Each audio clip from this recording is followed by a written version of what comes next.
Ba, ba, ba.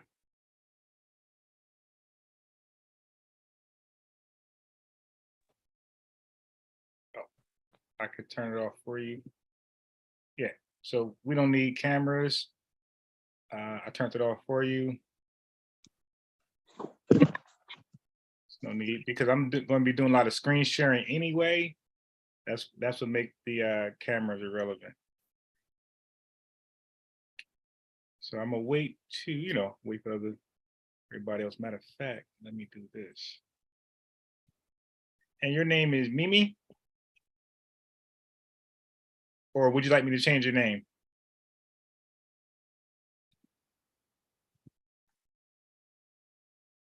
Okay. Mimi, is that the name you're going to use? Okay, so I'll call you Mimi. Okay. Yes. Okay. So would you like me to change it to that name? Let me know. Okay, cool. Okay. Here we go. I changed it. You're very much welcome. Let me just send the link to, let's see if True Meets is. All right.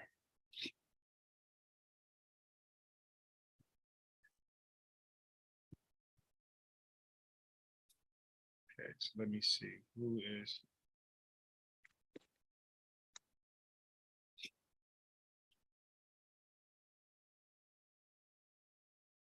Okay.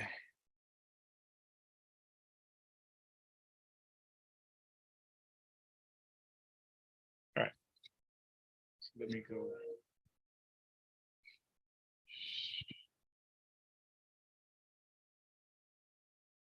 So I think the link was sent to everybody else. So we'll just patiently wait.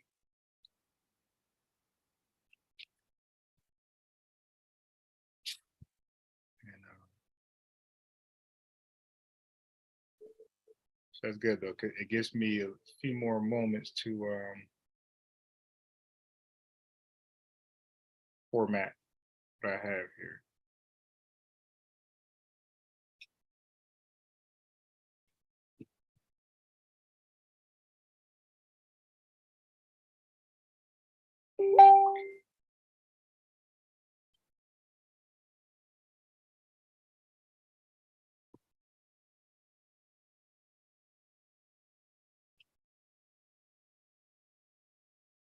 All right.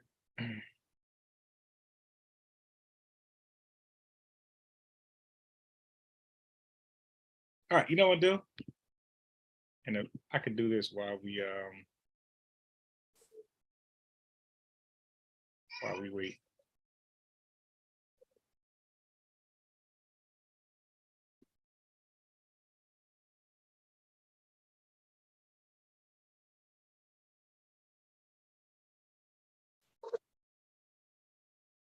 All right, all right. So okay, so we got other people pulling up.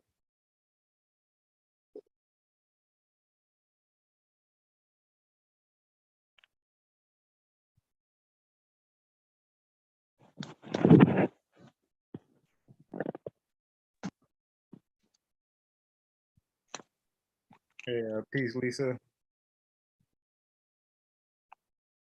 So I'm waiting for other people. So I'm gonna play a little bit of my debate a little earlier until before we get started. So I ain't gotta start all over again. So I'll give them about 5 to 10 minutes, then I'll just start. So I'm gonna play a little bit of share my screen. So if I'm gonna share my screen, I'm surprised you never seen it before.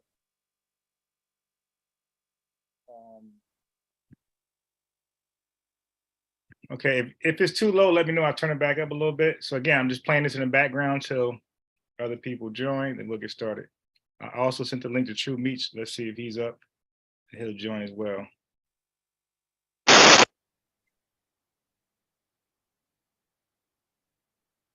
Okay. So when I do debate, my strategy is to play possum, because I realize if your opponent knows you know a lot, they're going to be very reserved and they're not going to talk as much, because a lot of these guys are actually insecure.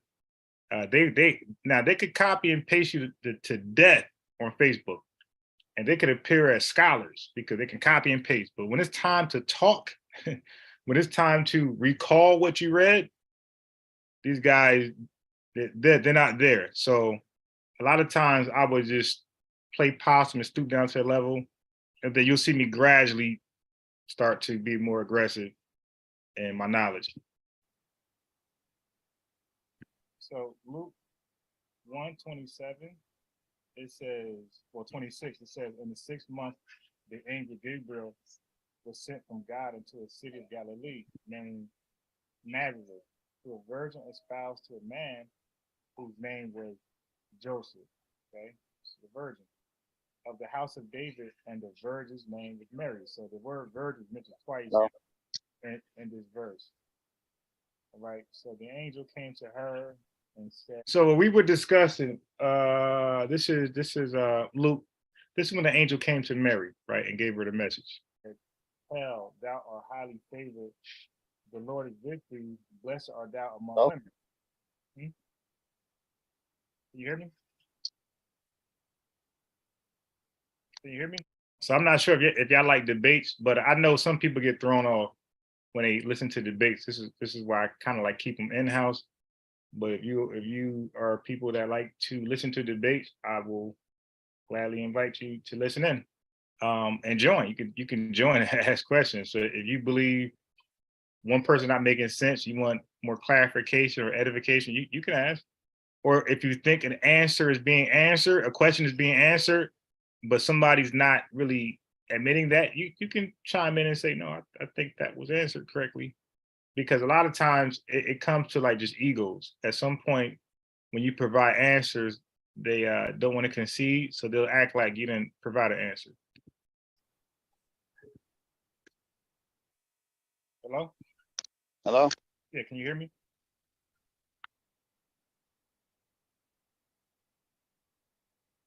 Hello? Yeah, can you hear me? I can hear you. Can you hear me? Okay. No, if you was talking, I didn't hear anything you said. Really? Okay, so I was just reading that in the 6th month, the angel Gabriel was sent to a city named Galilee, also called Nazareth. And it says to a virgin, so it said the word virgin twice in this verse. So it's kind of like letting people know, virgin, virgin, wink, wink, virgin. So it said, was sent to a virgin whose name was Joseph of the house of David. Okay, and the virgin's name was Mary. So these words want you to know things. They want you to know that Joseph is from the house of David, and they want you to know that Mary's a virgin. Okay, because it said it twice. Okay, but what is the definition of a biblical version Yeah. and not modern version? Oh yeah, of course. So he asked the question, what is the definition of the biblical version? Right. So that's the question. Okay. So I can answer what is a biblical version. And that's what I'm gonna do right now. So are you want to know it from Greek or Hebrew? No, I want to know it from precept upon precept. Like the Bible just it defines every word within it. So I have no idea what that means. And this what we're doing here. He just asked for a biblical definition of a virgin. So what is this precept from precept? Let me just define virgin for you. That's why I asked him. You want me to read virgin in Hebrew and give you a Hebrew definition? Or do we define virgin in Greek? I could do either one. He's talking about some precept from precept. Dude, you want a definition or not at this point? So you just, Of course. what does the precept say the virgin is? Yeah, of course. But precepts are just a command. When it says precept, the word precept is just an instruction, just a command. So it's saying, so we're going to read a little. So, like you said, the Bible, the context is going to let you know what type of virgin she is. So it says, the angel came to her and said, Hail, thou art highly favored. The Lord is with thee. Blessed art thou among women. And when she saw him, she was troubled at his sayings and cast in the manner of salutation, what should this be? Okay. So and the angel said unto her, Fear not, Mary, for thou hast found favor with God, and you will conceive in your womb and bring forth a son, and shall call his name Jesus. Okay, I'm gonna bump down to verse 34. Let me ask you a question. Yep. Because you're reading over a lot of important information. What Brother, is what is what is like the biblical definition to conceive? okay, so Like, hold on. do you Hold on. have any of the precepts for any of these things? Hold on, brother. I gotta answer the first question. That's what I'm skipping down. You said what type of virgin she was biblically, and I'm attempting to show you that, and you're asking me another question in the midst of the first question. So let me just point out to what kind of virgin she was here.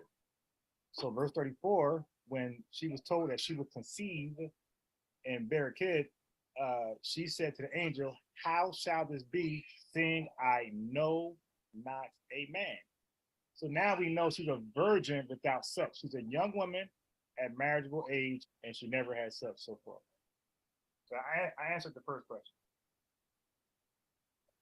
Okay, the first question was that this says that she's a virgin. Right. Okay.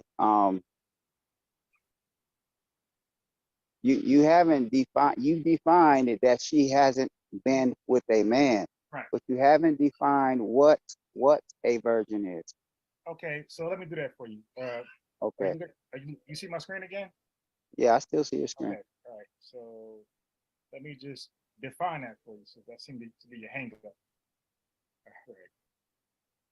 I mean, I actually already did. It says she have not seen a man, so that's the virgin we're talking about. But I will go further. I don't know why, but I'll go further. Okay, so we got here Parthenos. Okay, this is an actual virgin without sex, a woman without sex, right? So you got other words for damsels, and I can show you other women without sex. This word is only used in the New Testament for women without sex. Okay, go ahead. So I don't see the hang up here. Like this is just irrefutable. So and that's a rabbit hole, you know, because we're trying to just deal with the birth part, right? So we know Mary's a virgin. Nobody really argues at this point she's a virgin. Like, so this is not really a point of contention here. Well, it's a very serious issue because the whole story is based upon that word right there. The right, whole breakdown, the whole doctrine is based on that word right there. right, which means And all I'm saying is, right. Yeah, all I'm saying is that the scripture says that through the precepts you get understanding. And so it doesn't say, No. let me finish my statement, brother, right quick. Yeah, It because doesn't wait, say, but what's a precept first? Because you're saying words that what's the okay, precept? I'll give it to you, no problem. I just wanted to define what the Bible says is how you get understanding. The Bible doesn't say precept upon Strong's or Blue Letter. It says upon precept. So that's why I asked you, But where's the that's a verse that translated describes that? that's a translated English word that comes from the original language. So the original language don't say precept. The original language says commandment or instruction. Okay, and English, the KJV translator, the text receptors decided, well, not the text receptors, the English translator of the text receptors decided to put precept there. But if we go to different parallel versions, you'll simply get a command or an instruction. That's all it is. There's nothing spooky about that. So the precept is in Genesis chapter 24 and verse 16. But I mean, I guess it's not really going to mean nothing then if we're only dealing with proving scripture by going into the previous translation.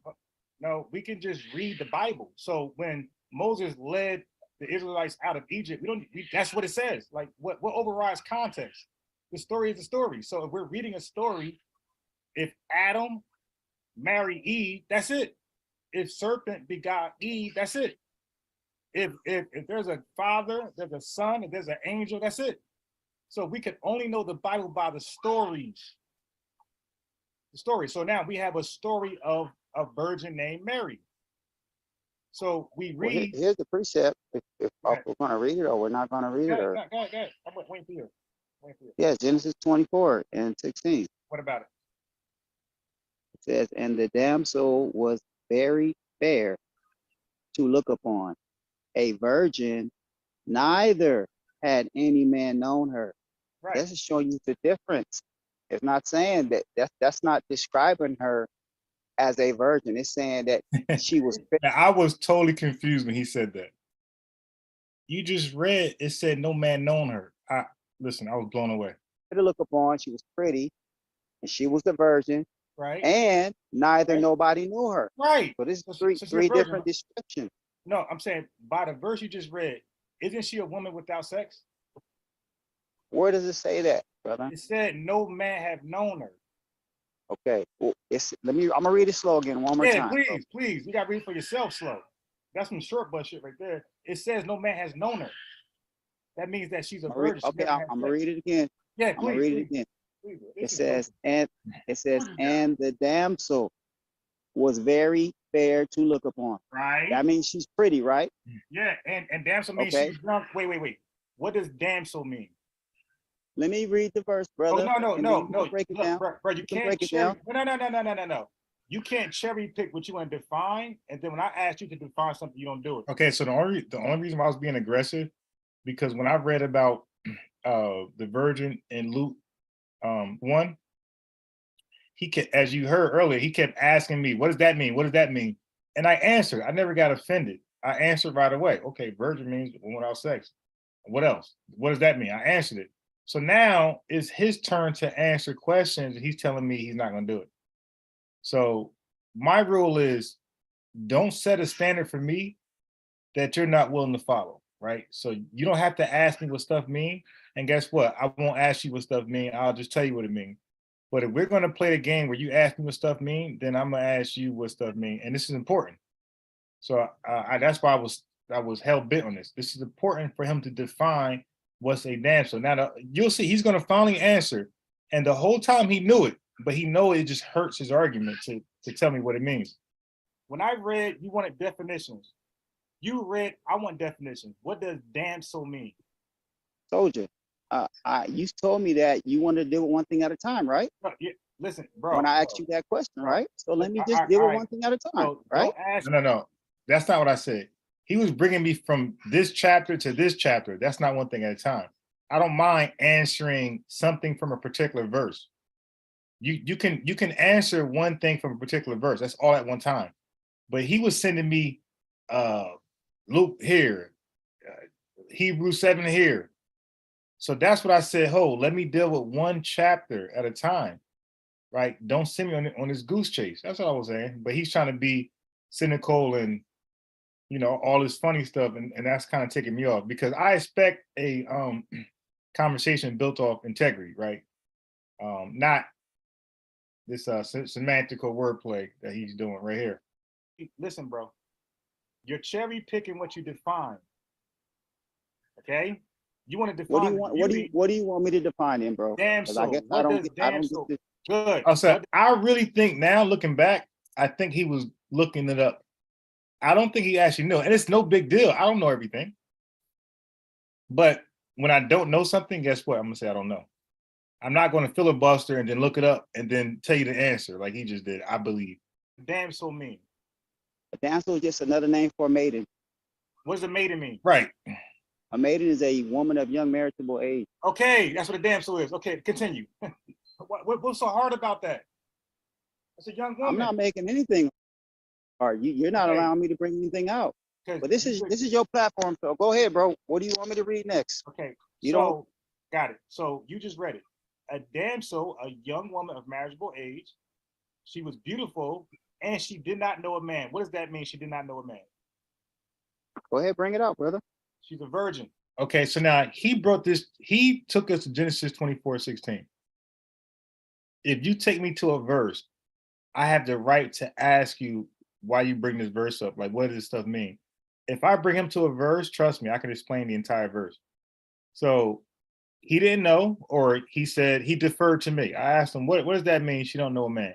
He said, you tell me. So he deferred to me. So I said, virgin. That's what it means. She never had sex. Is that damn hard? I mean, that's the language of the Bible.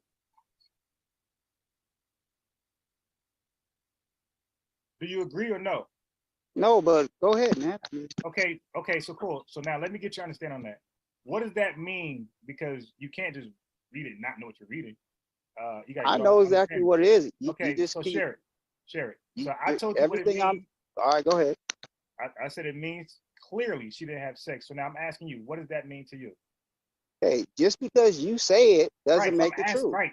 Got it. So I'm asking your truth. What does it mean to you? I don't have a truth. That's why I said I want to read it over.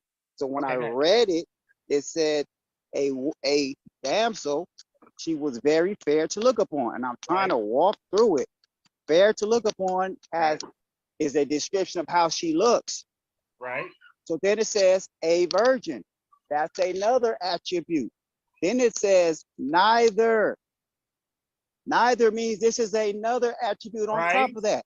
Right. That cannot. Can I finish? Yeah, I'm agreeing. Right. What's your point?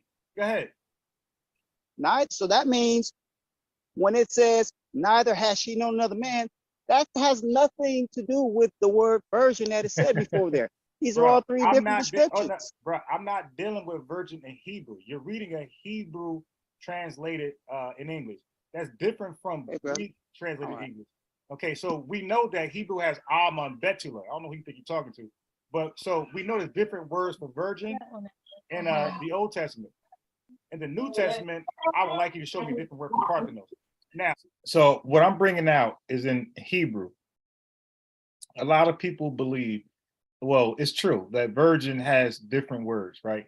So virgin don't mean always a woman without sex. A virgin could just mean a woman that would always mean, it's always going to say, it's going to mean a young woman, by the way.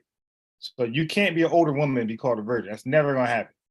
But so the virgin can be without sex or with sex, and that term would be alma, right? In most cases, it's alma. That's Hebrew. Then they got a term called betula.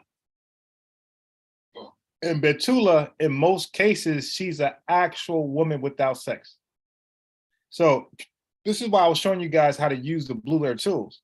Because in English, it's going to say virgin, but people who speak Hebrew and study Hebrew, believe me, anybody who study Hebrew, they're going to tell you virgin don't always mean a woman without sex. Anybody who study Hebrew is going to tell you that. I don't study Hebrew, but I do know how to use the Blue Letter tools. So when I look up a word in the Old Testament, right, in English, if I'm not sure, if I'm questionable what it means, I'll go to the tools, right? And I look up the Strong's Hebrew number for that word and get an understanding of what's trying to be communicated to us as readers. So Isaiah 7:14, when it says, "Behold, a virgin shall bear a son," that's not talking about a woman without sex, by the way. That's Alma. That's talking about a woman who already is pregnant. So she had sex already. Okay. And that's why that's a big argument amongst like Jewish people or scholars or even Old Testament Hebrews. And I don't argue that point with them. I say, yeah, you're right. Whatever. Okay, so that's the word Alma. But when you read in the Old Testament, if you read the word virgin, right?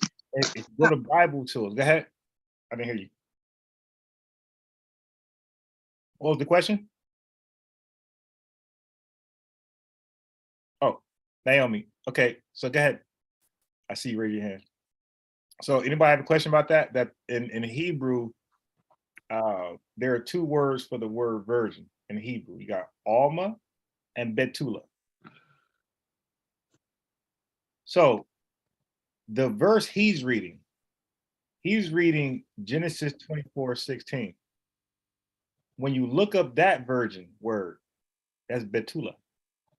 So I realize I'm talking to a brother who don't know how to look up the original words to see what they are. Once he couldn't determine that this is an actual virgin, I said, oh my God, I got to teach this guy.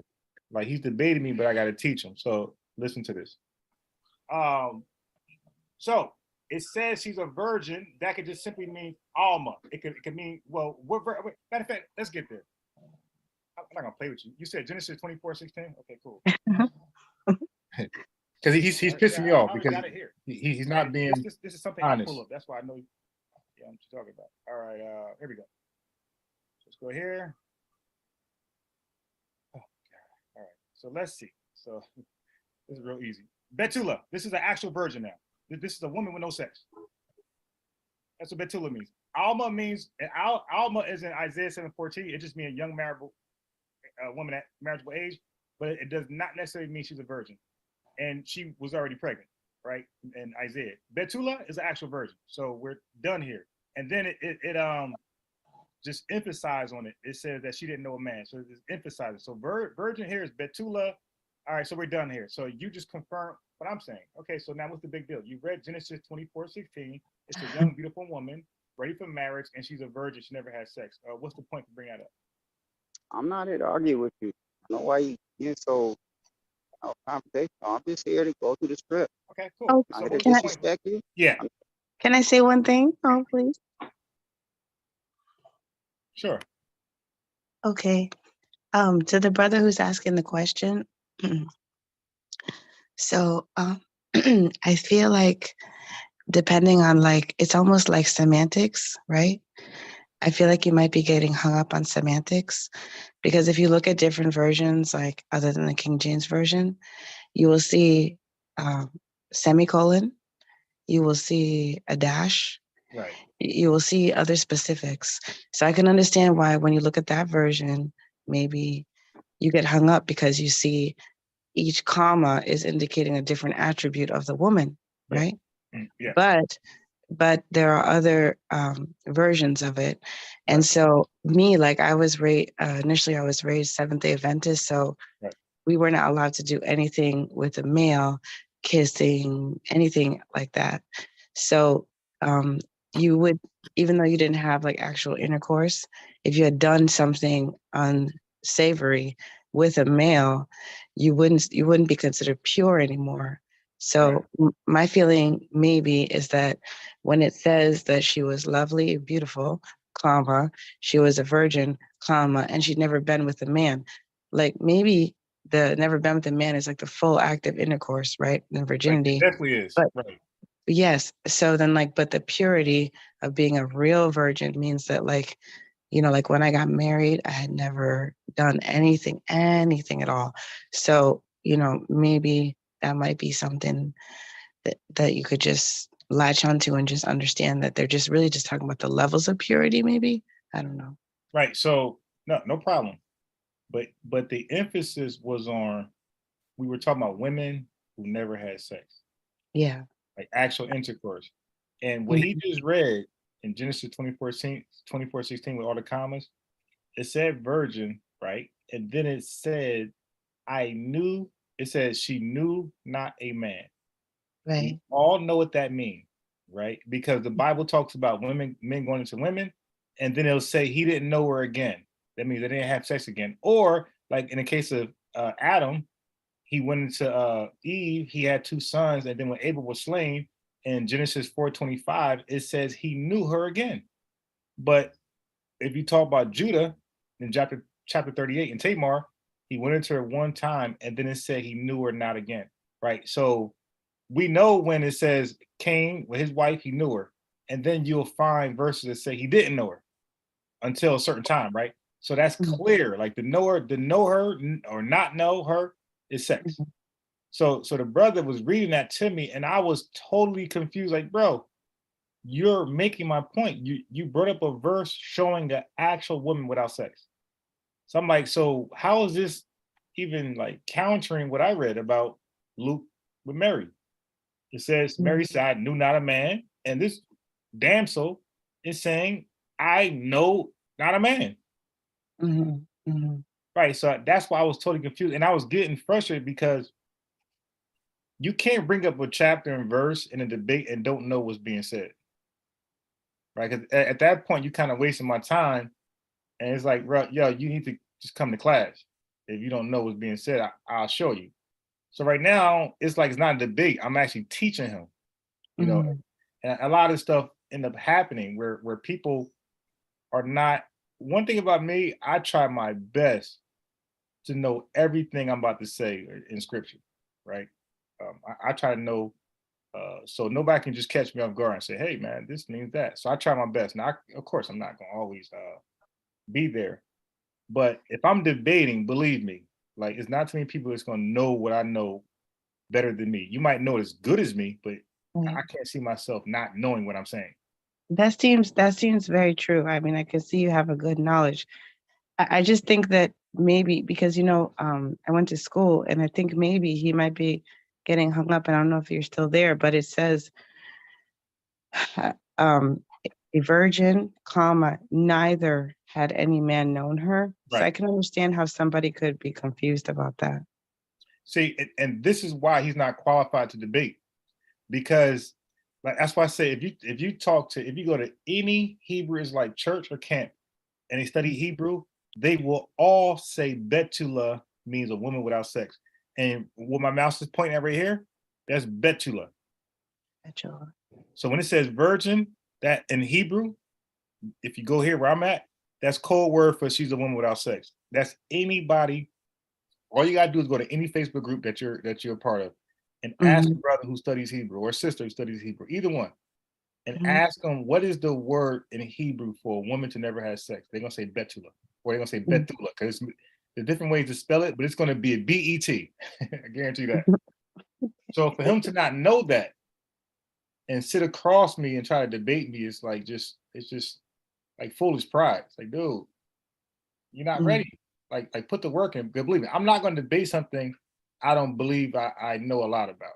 So at this point, I'm getting frustrated because he doesn't know what he's saying, and I feel like I'm wasting my time.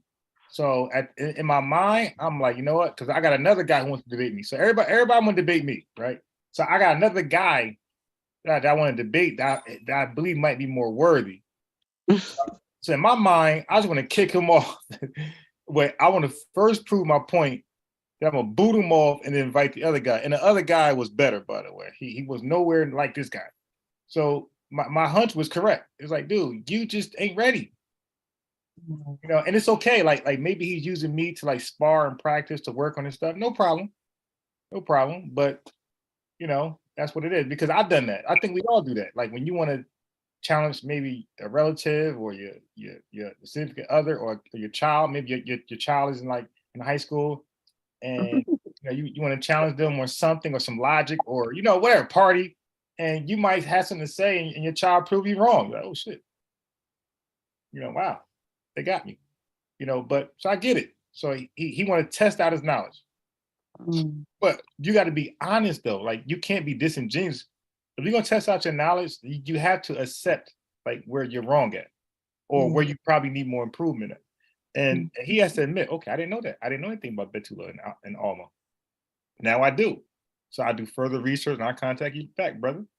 But instead, this what happened instead. Not here to try to offend you or nothing. All right, bro. No problem. So now we know that she's an actual woman without sex. She's a betula. Okay, so the word virgin don't exist in Hebrew. You have betula. Now she's a betula. She's a woman without sex. Okay, what's your point for bringing up Genesis 24:16? We As you can see, I'm hell bent on why you waste my time with this chapter and verse, and that's why I keep saying it. It's like, dude, are you just quoting verses hoping I don't know what it means? Right? Are you just trying to get lucky and hope you read something I'm unaware of? Because a lot of people do that. They try to call your bluff with different passages, hoping you don't know it, and it'd be like, okay, okay, I don't know it, but what does it have to do with what we're talking about here? And usually it's nothing. But you're just trying to fill me out, see what I don't know, what I do know. So I feel like that's what he's trying to do. He's trying to figure out what I do know and what I don't know. And the subject we're talking about, I know a lot about. So I don't think he's going to read a passage I never came across before. just went over it, and so you don't believe that has anything to do with virgin with the definition. So that's cool. That's done with, right? Like you said, that's done. My screen share, people looking at it, so we know what it is. All right, so what you got next? So in Hebrews chapter 7 and verse 14, Right. it says that the Messiah sprang out of Judah. Right. You familiar with that scripture, right? Of course. Okay, so is the Holy Spirit from the tribe of Judah? No. So how did the Messiah come from the tribe of Judah if you have to be born of that lineage to be of that tribe Why do you got it? by having a father from that tribe? what makes you believe you got to be born from a man to be part of a tribe? Okay, well, I'll just read a scripture. Right. We can read in Romans chapter. All right. So now you see what he's doing now. He read Hebrews 7:14, and now he's going to Romans 1:3, and both are separate statements that could bring about two different arguments from me. So that's what's pissing me off. It's like, dude, let's stay in one place. You brought up 7:14. I asked you a question. I said, what makes you believe that you have to only be born into a tribe? And he didn't know. So he wants to go to Romans 1:3. No problem. So I'll go there with 1:3. 1:3. Okay, go ahead, read that. Concerning his son, I just read it verbatim. Concerning his son, Jesus Christ, our Lord, which was made of the seed of David according to the flesh. Okay. So that's saying that he was made not by the spirit. It says according to the flesh. Okay. Well, of course, he came through woman. So when it says concerning his son, whose son are we talking about so far? It said concerning his son, Jesus Christ. Right. So the pronoun his, who is that? The Father. Okay. So we're talking about the Father's son, right? And it says that he was made. Does it say he was made? Made of the seed of David. Right. Okay, hold on. Does it say he was made? Yes. Okay, cool. So now we're going to read how he was made. So the seed of David, well, what does seed mean to you? Because I see that. I don't have a definition. The Okay, Greek that you like to go through, it says Okay. sperma. No, it does not say that. You're wrong. So Okay, should learn you can Greek pull it up. correctly. You can pull Right. it up, man. Okay, cool. It says, and this is another thing too. Please, like for example, if I'm talking to a Hebrew that I'm sorry, yeah, and this is like brother that knows Hebrew, trust me, I'm going to defer. I will never dare challenge you or anybody in your expertise. Something I lack, I'm not going to challenge you in what I lack. I would defer to you as the experienced person. Okay. So he acknowledged I know Greek, I can read Greek, and he acknowledged he can't. But he still want to challenge me in Greek. So I'm like, okay, I have fun with you. They don't say sperma. So you're reading the Greek, the root word of seed, which is, so every word in the Greek, so even Hebrew will give you the root word. It won't give you the inflected, conjugated, decline word. It's gonna be the root. So this is actually spermatized. Okay. So spermatized, it means of the family lineage, a descendant. It means, well, really, so it means that he was made in the family line of David. That's all.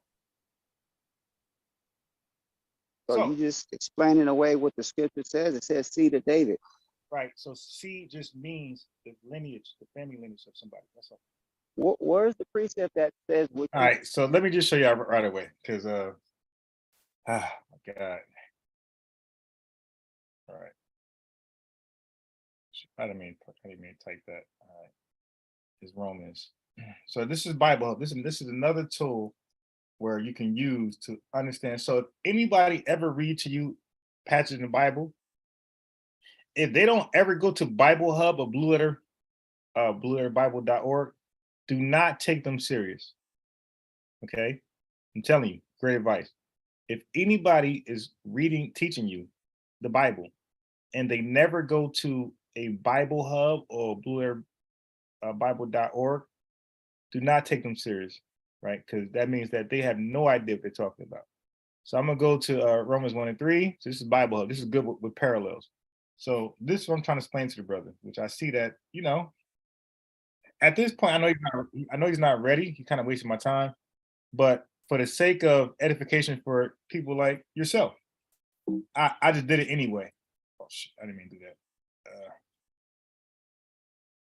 Okay. So I see your hand. Let me see. Right. Oh yeah, definitely. All right, so let me do this right here. Oh, I got you.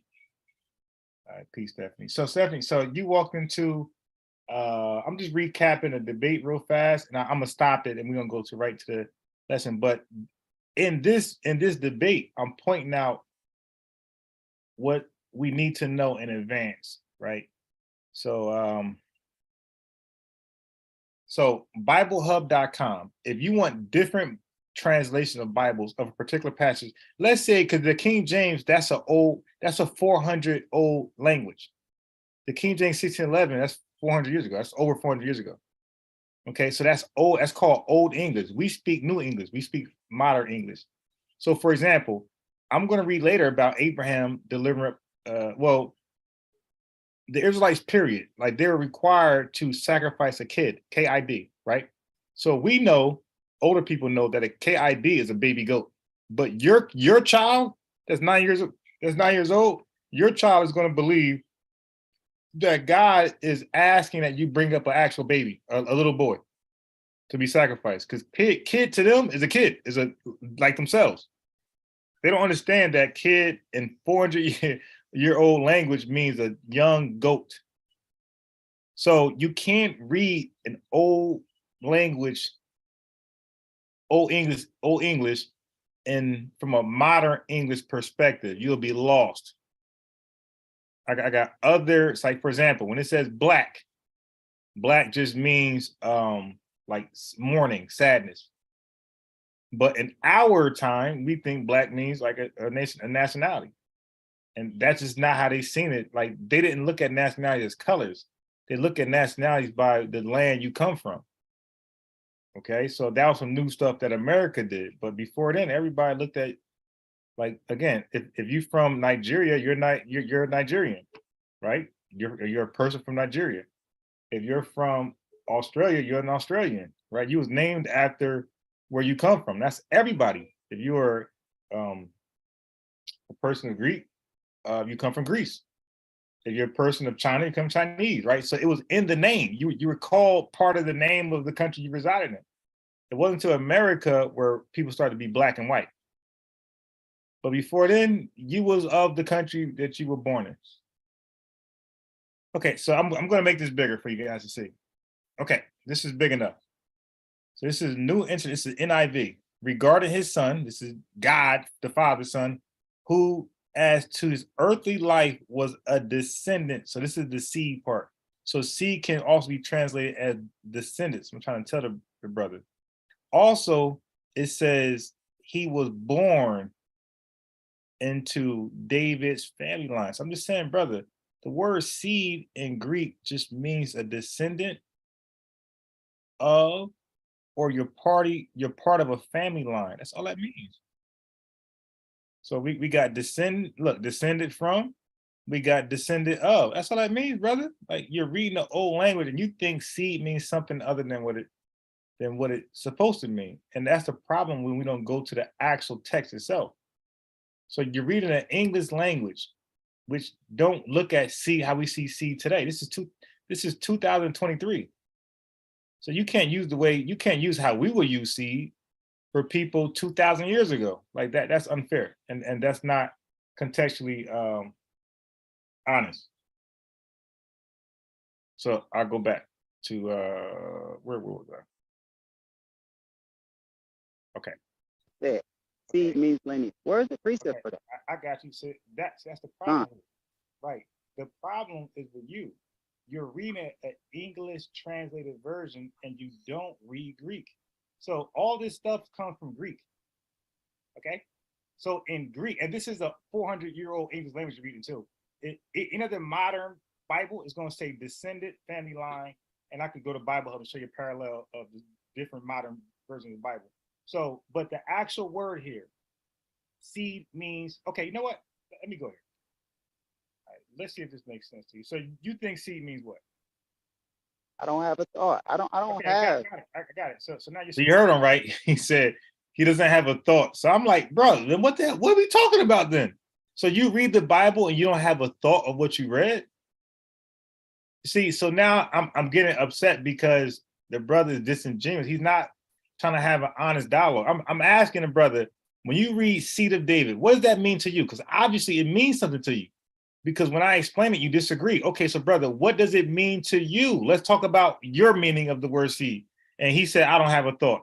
So I'm like, okay, dude, you're really pushing it now, bro. Got it. All right. So seed just means that he was made so the key word is made. He was put together. He was made, he was put together to be from the lineage, the family line of David, according to the flesh, meaning that he came in flesh. So when you read Romans 1 and 3, I'm saying the emphasis is not on seed. The emphasis is on made. I'm saying when people put the emphasis on seed, they're wrong. The emphasis is on that the guy they're talking about, Jesus, the Bible is confessing he was made. He was, like I said, put together. He was designed to come a certain way. It was preordained. That's the emphasis. It's not on seed, because we read seed all the time. Bless your seed, seed multiply. We read seed, seed, seed, seed, seed. And then what about when Genesis 3:15 says Eve seed? Now what? You see, so and then Revelations, they talk about the serpent seed and woman seed. So it's like, dude, what is seed? Because women got seed according to the Bible. So it doesn't mean what you think it means. It just means that this is your offspring. That's all. So Eve has offspring. She's the mother of, well, what the Bible say about Eve? It said that she's the mother of all living. So if she's the mother of all living, she has offspring. She got seed. So like he's caught up on the word seed and sperma, but he doesn't know what sperma means in Greek. But so he thinks, oh, that's close enough to sperm, so it got to be some male thing, and he's wrong, because originally in Greek, sperma just means, like, sperma means actual plant seeds, like mustard seeds. Okay, plant seeds. That's all it means. Apple tree seeds. That's what sperma is.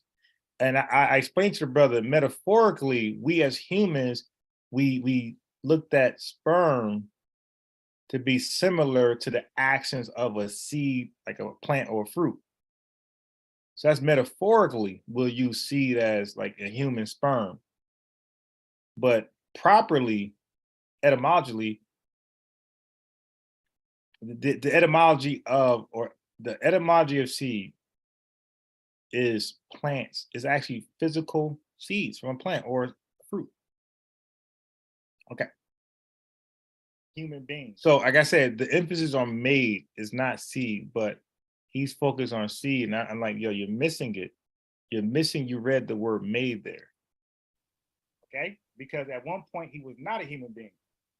So his first appearance on earth, he was not a human being. And now for the first time, he's coming down to earth as a human being. So this is the big deal. So that's why there's a heavy emphasis on flesh. Every man is made of flesh, even Adam with no parents. Okay, his flesh. So that's a big deal for a spirit, a magnitude of Jesus, to come down and be put in sinful flesh. All right. So now let me share this with you, because we're gonna go to Hebrews 2. I'm familiar. I'm sure you're familiar with that, right? And here, what scripture you said in Hebrews? Hebrews what? Okay. Hebrews 2. We're gonna talk about this made stuff again, right?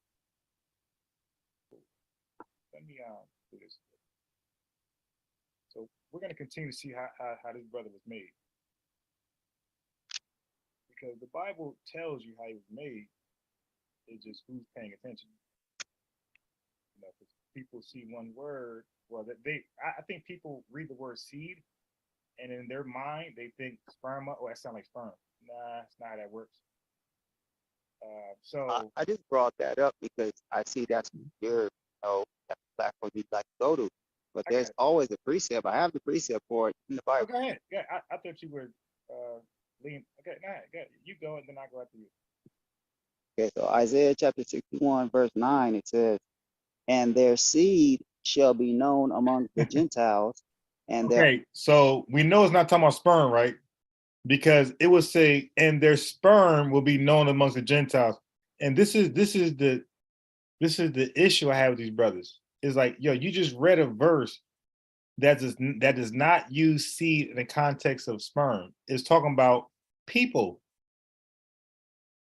So why are we confused later on with the word seed? It's talking about people of the same, kindred. and their seed shall be known among the Gentiles, and their offspring among the people. So I don't know if if you understand that's how the Bible defines and breaks down all the words in scripture, it's showing you that seed and offspring mean the same thing. Right. Yeah. So You you see agree. that? Right. So you okay. So, brother, you disagree with me. I said when it says that he was made of the seed of David, family line, offspring, descendant. I agree with those terms. Right. So he just said all that to just agree with me earlier with about descendants or family line. I'm totally confused now. The offspring can't have a gap in it where there's supposed to be a spirit coming in and doing something miraculous. Oh, okay. Continual offspring. So now I see your hang up. You think in order to be an offspring, you got to be a biological son of a man? It said seed of David, offspring of David. Right. So I'm asking a question. Do you think the only way somebody could become an offspring of a lineage is through sex? Now, that's a straight up question. Listen to the answer. Become an offspring of a lineage is through sex? I don't have a thought on it. I just You see, so when you don't know something, I don't have a thought. I mean, that's just so convenient. I don't have a thought now. I asked him a straight up question. I'm trying to hold him to an answer so I can show him that's not the case. But he keep trying to be slippery. Oh, I don't have a thought on this. Sex? I don't have a thought on it. Okay, I just know the script. Yeah, I got you. Right. Yeah, so you got to be able to rightly divide the word, which you're failing to do here. So, but anyway, let's go ahead and see how he was made. Okay, so we had Hebrews chapter 7. Thou was made, he was made a little lower than an angel, a smidget below an angel. Thou crownest him with the glory and honor did it set him over thy the works of thy hands. So this dude was made a little lower, and angels are indestructible. They obey the Most High. One angel can destroy a whole army. These are how angels are made, and people when they come in contact with them, they all fear him. So Jesus was made slightly lower than an angel. So let's read verse 9. But we see Jesus, who was made. It's back to that word "made" again. Made a little lower than the angels. Why was he made slightly lower than angels? It says for the suffering of death. He wouldn't die on the cross if he came down as an actual angel. So he came down slightly lower than an angel so he can die.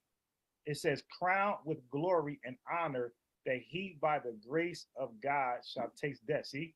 So he was made a little tiny bit lower than angel so he could taste death for every man. Otherwise, the Roman soldiers could never crucify him. He wouldn't die on the cross. So does anybody have any problem with that? That Jesus Christ was made slightly lower than an angel. So I think like that kind of skip past people because when we read Jesus, human flesh, we start to think that he was like us. He wasn't. He was almost like an angel. Okay. So he never came down as a full man. He was a spirit that took on flesh. And I'm gonna show this brother that. So once I go to John 1:1, I'm gonna stop it. So that word "made" again, and I'm not done with the word "made." We're gonna keep seeing how he was made, because the precept you talk about, well, this is how you really divide the word truth. You got to first know the context. But once you know the context of stories, then you can say, okay, oh, all right, this goes over here, this goes over here. You can mix and match and make more sense. So now I'm gonna show you some of this "made" stuff, right?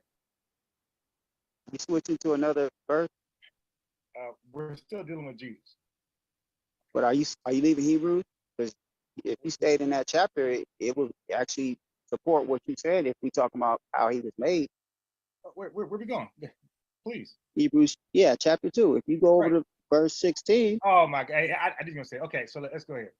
For he barely took not. Okay, so we already know he's not an angel, right? He's slightly lower. Are we going to read it or? So it says, for verily he took not on him the nature of the angels. I read that, but he took on him the seed of Abraham. So we read in Romans 1:3, the seed of David, and now we're reading he took on the seed of Abraham. So okay, so what does that explain? Right. So which one is he taking? The seed of Abraham or seed of David? Well, David comes from the seed of Abraham. That's a continual seed from Abraham all the way to Israel. Well, What seed does Abraham come from? his father is Terah. Okay, and then they go all the way to who? But the promises start with Abraham. That's why it starts with Abraham. Of course, but I'm asking you, Abraham is also from the seed. So if we keep going up and up and up, who does it lead to?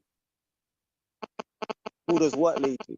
The seed. If you said David came from Abraham, and I asked you where Abraham came from, and if we keep tracing back all the way to the first person, who does that lead to? Of course it goes to Adam. Huh? Of course it goes to Adam.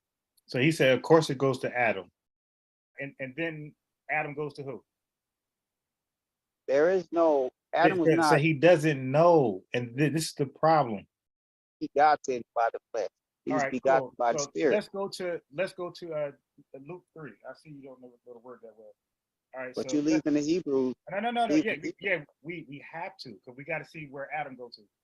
All right, so we're not going to pick and choose and misrepresent the Bible. So if you go to verse 37, it says, which was the son of Enos, which was the son of Seth, which was the son of Adam, which was the son of God. So it goes back to God. So the seed starts with God, but as I'm trying to show the brother that the seed actually starts with God. So it's a spiritual seed. We know that. That was made flesh like Jesus. Jesus was in the spirit form and he was made flesh. Well, God's seed was spiritual and it was made flesh. Come out the flesh. Well, it said that, because it said in Romans that he was made by the seed of David according to the flesh. So we're not talking about the spirit right now. We're talking about the flesh. No. The spirit was made. Okay, now I got to rewind that. He said we're not talking about the spirit. We're talking about the flesh. That's a big mistake. So we're not talking about the spirit right now. We're talking about the flesh. No. The spirit was made. Okay, John 1:1. We are the spirit. We're always talking about the spirit. What are you talking about? All right, let's go John 1:1. In the beginning was the Word, and the Word was with God, and the Word was God. All things, verse 3, all things were made by him, and without him was nothing made that was made. So back to that word made again, you see? So it says all things were made. So that means somebody's made is like forming. So when the Most High made Adam, he formed him, right? So made is something that you're actually forming, you're putting together. Okay, it doesn't come through nature. You're making it happen. 14. We're always talking about the spirit, my boy. And the word was made flesh. Oh, it was made again. The word was made flesh and dwelt among us. So we're always talking about the spirit because it was made flesh. I don't know where you get your doctrine from, but we never are not talking about the spirit. When you say Jesus, we're talking about a person who's incarnate of flesh, a spirit that took on flesh. Okay. So now here's going to be your problem right here. Here's going to be your problem. When it says in Matthew 1:1, when it says the book of generation of Jesus Christ, the son of David, the son of Abraham. Do you agree? The son of David and the son of Abraham. I agree with everything the Bible. Okay, yeah, but I've been reading things and we've been arguing. So if you agree with anything, then why are you giving your own understanding on things? Okay. I haven't gave any understanding of my own. I keep telling you I don't have an understanding. Okay, you heard him right. He does not have an understanding. Okay. I haven't gave any understanding of my own. I keep telling you I don't have an understanding, and let's read the script and just take over the verse and you start going off, and then you cut me off like, bro, this your platform, but I cut you off because if you don't have an understanding, why are you just read the verse and be quiet and let me get understanding? Why are you still talking with no understanding? Because the Bible says with all like getting knowledge, get understanding. So how are you talking with no understanding? Brother, that's your opinion that I don't have an understanding. You said that. Yeah, he just said that. Everything that you're saying, it's like you're saying like you're the Bible. Wait, if you don't agree with it, that's cool. Okay, that's but cool. You don't agree with it, but you just say that I don't know nothing because I don't agree with it. You just said it yourself. Okay, so right now, when it says, all right, so this I'm gonna do you. I'm not gonna go to circle shit. When it says the son of David and the son of Abraham, does it say that? What verse are you reading in? Because I was still over in Hebrews. Okay, you didn't want me to read. So where do you want me to go to? Okay, we're in Matthew 1:1. All right, so now listen to this. This is important. because you don't have an understanding, but you want to keep talking. I have understanding on every single part of what we All talking right. about, but So then you're why when I taking ask you over a the whole question, your conversation. responses, but why when I ask you a question, your responses, you don't have to understand. I was confused. No, I haven't ever give you no answer or reply that I don't Okay, understand. cool. I understand everything you're saying. Okay, so are you at Matthew 1:1? Yeah, I'm there now. Okay, now when it says the book of generation of Jesus Christ, Mhm. the son of David, the son of Abraham, does Mhm. it say the son of David, the son of Abraham? Yeah, it says that right there. Okay, so now when you read verse 2, who was Abraham's son? Isaac. And what's the key word to let you know that he's definitely Abraham's son? Begat. Okay, so now verse 3, it says, and Judas begot the twins, Phares and Zerah, right? So Judas is their father. And then it says of Thamar. What does that mean, of Thamar? That means that was the mom. And what key word lets you know that? Oh, So last one, verse 5, it says Salmon begot Booz, right? Boaz. Is that true? yeah, it says that. Yeah, And the key word that he's the father is what? begat. All right. And his mom is who? What's up? And what's the key word? Of. Okay, read 16 for me. Read what? 16. Oh, you can continue to read, brother. Okay, cool. And Jacob begot Joseph, the husband of Mary, of whom was born Jesus, who was called the Christ. Who's Joseph's father here? Jacob. What's the key word? Begat. Who's Jesus' mother here? Mary. What's the key word? Of. Who's Jesus' father here? Joseph. What's the key word? What's the key word to What's the key word that? in that chapter? Yeah. Husband. That shows that he's married. What's the key word that he's the father of Jesus? I was married consummated. It's through the marriage chamber. You think so? That's what the Bible says. I don't All right, think. all right. So you could be married and don't have kids. So Elizabeth and Zacharias is married, has sex, no kids. So the point is, I'm getting the brother to understand, because right now we're about to do a rabbit hole. Is brother, what is the key word, right? What is the key word that lets you know that Joseph is the father of Jesus? And there is no key word. It only lists him as the son of Jacob, and it lists him as the husband of Mary. That's it. So we got a key word that Mary's the mother of Jesus. We got a key word that Jacob's the father of Joseph, the word begotten, the word of. But when it comes to Joseph and Jesus, there's no biological relationship between those two. So when I asked them that, and you can ask them the same thing, they get lost because it doesn't say it. So every man listed in that genealogy has a son. Every man except for Joseph. And we know that the man has a son because it's going to say the man begot a male, a man. Until it gets to Joseph, then we don't have a begot anymore. We just got a husband. That's it. But it continues the pattern because it says Mary, of whom, we got the word of again, of whom was born Jesus. So we got a mother, we got a husband, and we got a son of Jacob, but we don't have a Jesus Joseph relationship in verse 16. So that's going to bring us over here. Right. So that's going to bring us right here. Okay. Sarah. Because we're talking about births. We're talking about children. We're talking about the mother and father relationship. And as a result, the begot, the of. So if you're dealing with Abraham and Sarah, it was going to say Abraham begot Isaac, and Isaac was of Sarah, right? Or it's going to say Abraham begot Ishmael, and Ishmael was of Hagar. That's how that will read. It's just showing you that there's a nuclear family. There's a mother, there's a father, there's a son. Okay. So now I'm going to, do you want to read this, Lisa, starting from Genesis 17? Sure. Okay, go ahead.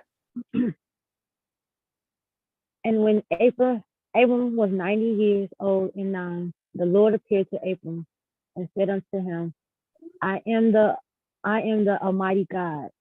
Walk before me and be thou perfect. Right. And I will make my covenant between me and thee, and will multiply thee exceedingly. And Abram fell on his face, and God talked with him, saying, As for me, behold, my covenant is with thee, and thou shalt be a father of many nations. Neither shall thy name any more be called Abram, but thy name shall be Abraham. For Right. a father of many nations have I made thee, and I will make thee exceeding fruitful, and I will make nations of thee, and kings shall come out of thee. And I will establish my covenant between me and thee, and thy seed after thee, and their generations for an everlasting covenant, to be a God unto thee, and to thy seed after thee. Okay, so now we're talking about a covenant being established between God and Abraham, right? That's important. The covenant. Okay, go ahead. And I will give unto thee and to thy seed after thee the land wherein thou art a stranger, all the land of Canaan, for an everlasting possession, and I will be their God. And God said unto Abraham, Thou shalt keep my covenant, therefore, thou and thy seed after thee in their generations. Right. This is my covenant, which ye shall keep between me and you and thy seed after thee. Every man child among you shall be circumcised. Okay, stop. So what's the covenant? Circumcision. Okay, all right. So let me scroll up. Okay, so keep reading. And ye shall circumcise the flesh of your foreskin, and it shall be a token of the covenant betwixt me and you. Okay, so now we're talking about a token now. So a token is like a sign. So whenever this is seen or revealed, this is to remind anybody this is the covenant between God and his people. Cool. Okay, you can keep reading. And he that is 8 days old shall be circumcised among you, every man and child in your generation. He that is born in the house or bought with money of any stranger, which is not of thy seed. He that is born in thy house and he that is bought with thy money must needs be circumcised, and my covenant shall be in your flesh for an everlasting covenant. Okay, so this is talking about actual kindred from Abraham down. That means everybody after Abraham that's physically, biologically part of his family line. And then it talks about people who are not of his family line. It's the people bought with money, the strangers. It's saying that they also will be a part of this covenant, this token, right? Okay, so continue. And God said unto Abraham, As for Sarah thy wife, thou shalt not call her name Sarah, but Sarah shall her name be. And I will bless her and give thee a son also of her.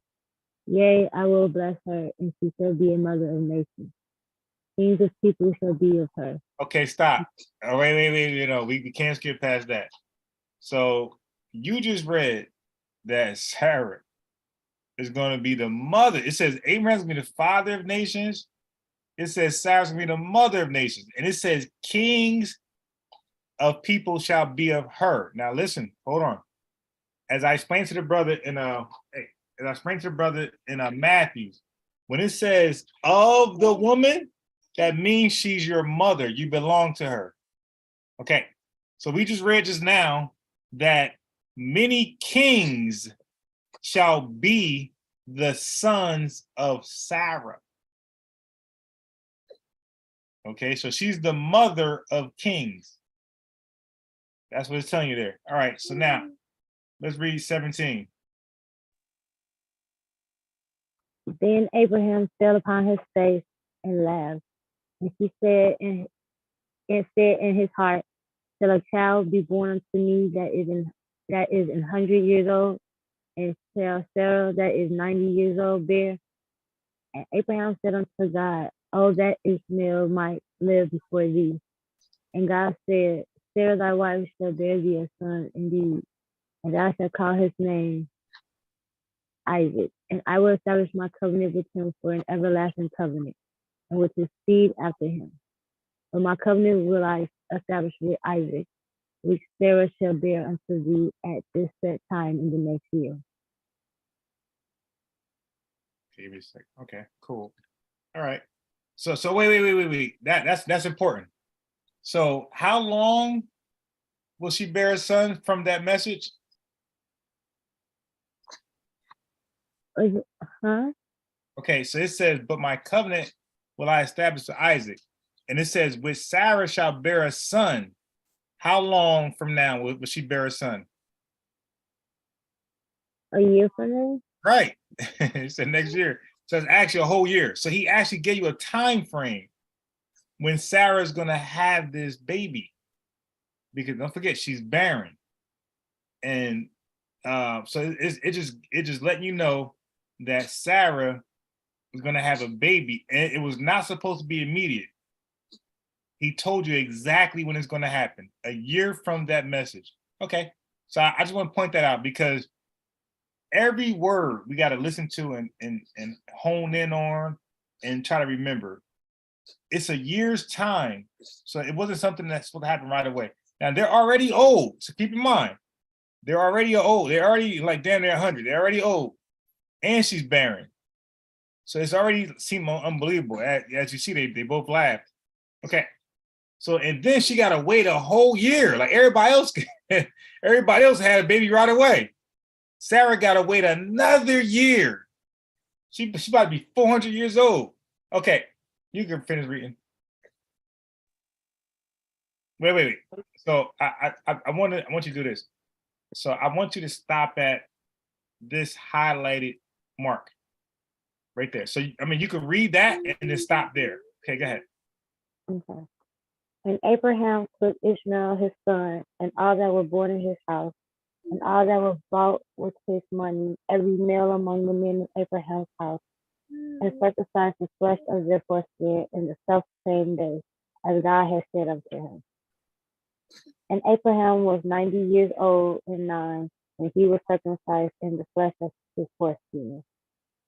And Ishmael his son was 13 years old, when he was circumcised in the flesh of his foreskin. And in the self-same day was Abraham circumcised and Ishmael his son. And all the men of his house, born in the house, and bought with money of a stranger, were circumcised with him. Okay. So that's important. It keep mentioning that all the people also, so it says the stranger. It says the stranger was also circumcised with him. So don't forget, the token is the circumcision. So people who are circumcised, they are a sign that they are part of the covenant.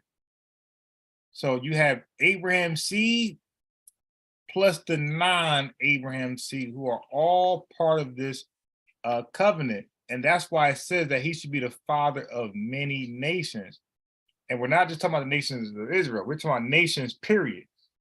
Okay, so now, I had you stop there because when we go down to 18, it's going to jump to something else. So I want you to start at 18 and 1. You could, let me see, you could read on down. Sorry. And the Lord appeared unto him in the plains of Mamre, and he sat in the tent door in the heat of the day. And he lifted up his eyes and looked, and lo, 3 men stood by him. And when he saw them, he ran to them from the tent door and bowed himself toward the ground. Okay, so stop right there. So 3 men stood there. So we know for a fact 2 of those men were angels. That's a fact, and you'll read it later. Okay, so the third person, there's an argument who the third man is. Some say it's the Father, some say it's Jesus. But the other 2, nobody argues. Those are angels. So now with the third person, we don't know if it's Jesus or the Father. You know, there's a debate there. Okay, you can finish let me just go. Okay, you can finish reading. And said, and, and said, my Lord, if now I have found favor in thy sight, pass not away, I pray thee, from thy servant. And they said unto him, where is Sarah thy wife? And he said, behold, in the tent. And he said, I will certainly return to thee according to the time of life, and lo, Sarah thy wife shall have a son. And Sarah heard it in the tent door which was behind him. Now Abraham and Sarah were old and well stricken in age, and it ceased to be with Sarah after the manner of women. Therefore Sarah laughed within herself, saying, after I am waxed old, shall I have pleasure, my Lord, being old also? Okay, so you caught that, right? She's laughing like, are you serious? Okay, go ahead to verse 13. And the Lord said unto Abraham, wherefore did Sarah laugh, saying, shall I of a surety bear a child which am old? Right. So the Most High, he checked Abraham. He said, yo, what's up with your woman over here laughing at me, talking about she too old to have kids? Okay. So you can read 14. Now look, this is an important verse. Verse 14 is very, very important. Go ahead. Is anything too hard for the Lord? At the time appointed, I will return unto thee, according to the time of life, and Sarah shall have a son. Okay, so he sat there and said, like, why are you laughing? Like, what's so hard for me? So when you look at the angel, when it came to Mary and said she should have a baby without of a man, verse 37 of Luke 1, the angel said, nothing's impossible with the Lord. So the Lord and the angels keep reminding carnal people, stop putting limitations on your Lord. Okay, so in one sense, they brag about the Most High, how great he is. But in the second sense, they'll put limitations on him, saying he can't do something. So the Most High told Abraham, he's like, yo, what's so, like, why is this hard for me? Like, in other words, what is hard for me? What can't I do? I could do whatever I want. So basically, he just said, listen, whatever I want to do, I can do it. I can make a frog a prince, like, you know, the stories. I can, what you want? I could kill a whole nation of people by myself. Like, I can create Adam out of dust and breathe my breath of life in him, make him a man. Like, what can't I do that you guys keep saying I can't do it? So when you go to Numbers chapter 23, I believe, it says, God is not a man that he should lie. So in other words, like, he's not even a man to, only men can sin. Okay? Only men can sin. A spirit can't sin. It's beyond sinning. So to charge a spirit with sin is retarded. You can only charge mankind with sinning. You can't even charge an animal with sin.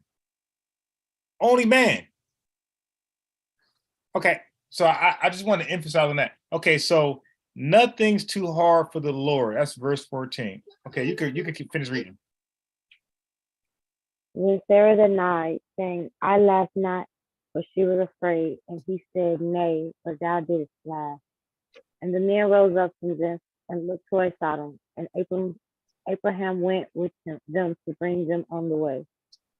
And the Lord said, because the cry of Sodom and Gomorrah is great, and because their sin is very grievous, I will go down now and see whether they have done altogether according to the cry of it. To just come unto me. And if not, I know.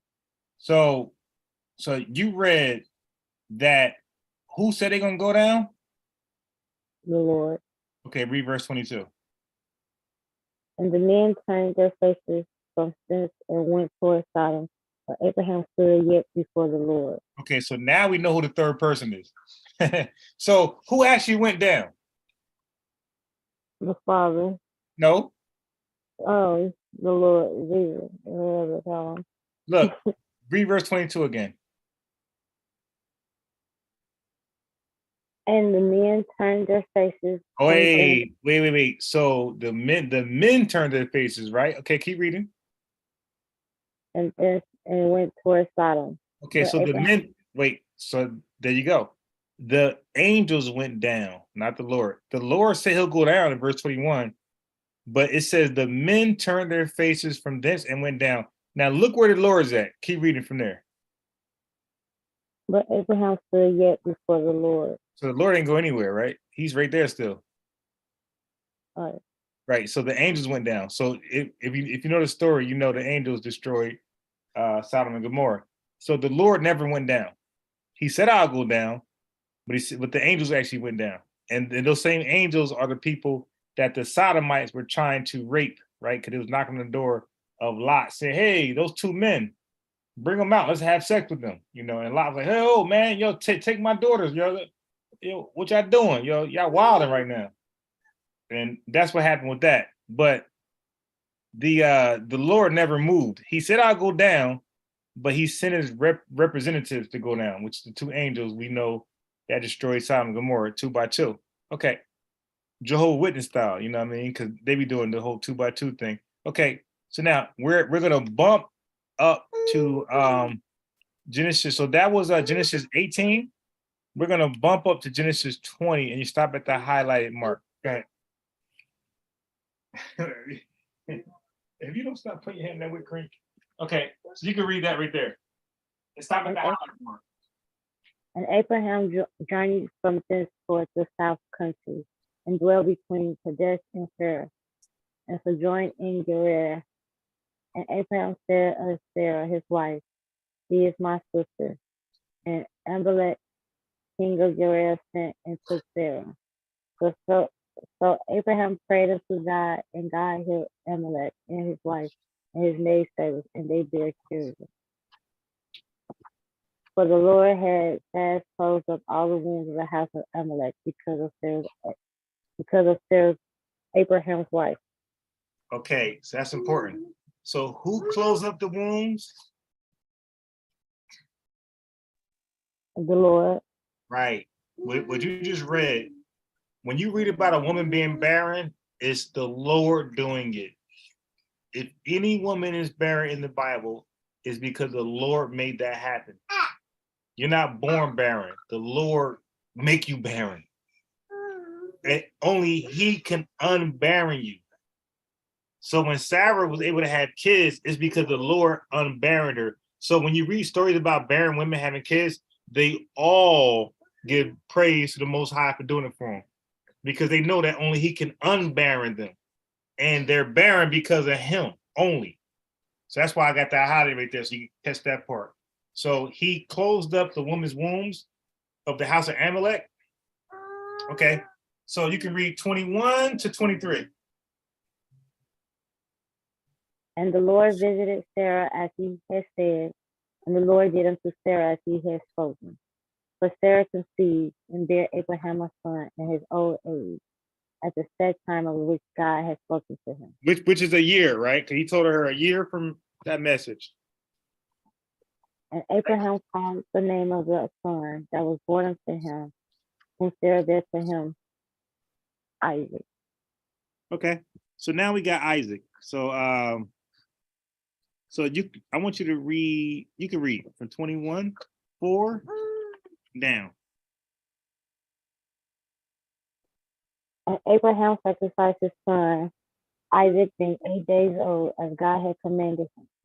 And Abraham was 100 years old when his son Isaac was born unto him. 100 years old. And Sarah said, God has made him to laugh, so that all that here will laugh with me. And she said, who will have said unto Abraham that Sarah should have given children such? For I have borne him a son in his old age. And Sarah saw the son of Hagar, the Egyptian, which she had born unto Abraham, Martin.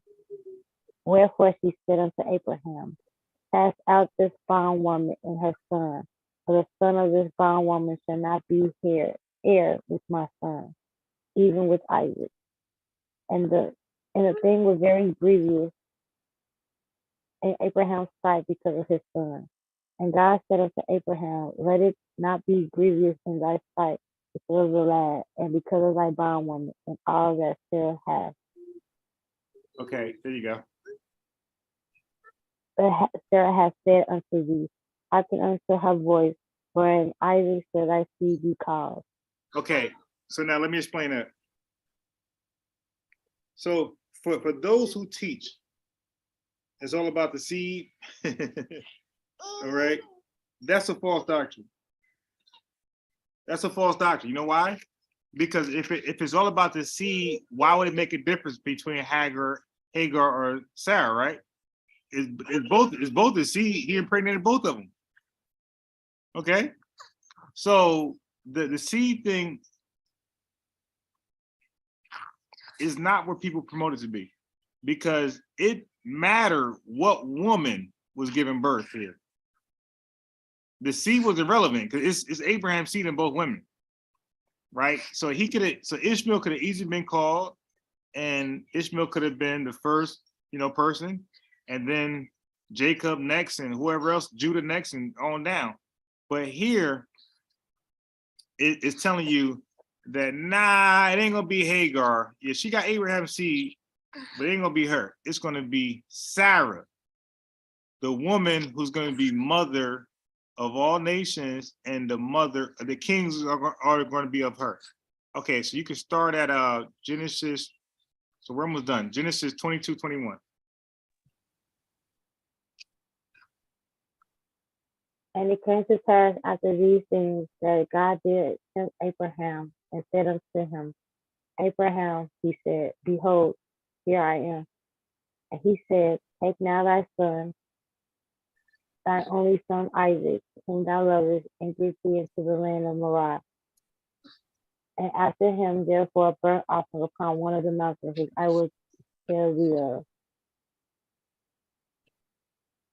And Abraham rose up early in the morning and saddled his ass, and took two of his young men with him, and Isaac his son, and clave the wood for the burnt offering, and rose up and went unto the place of which God had told him.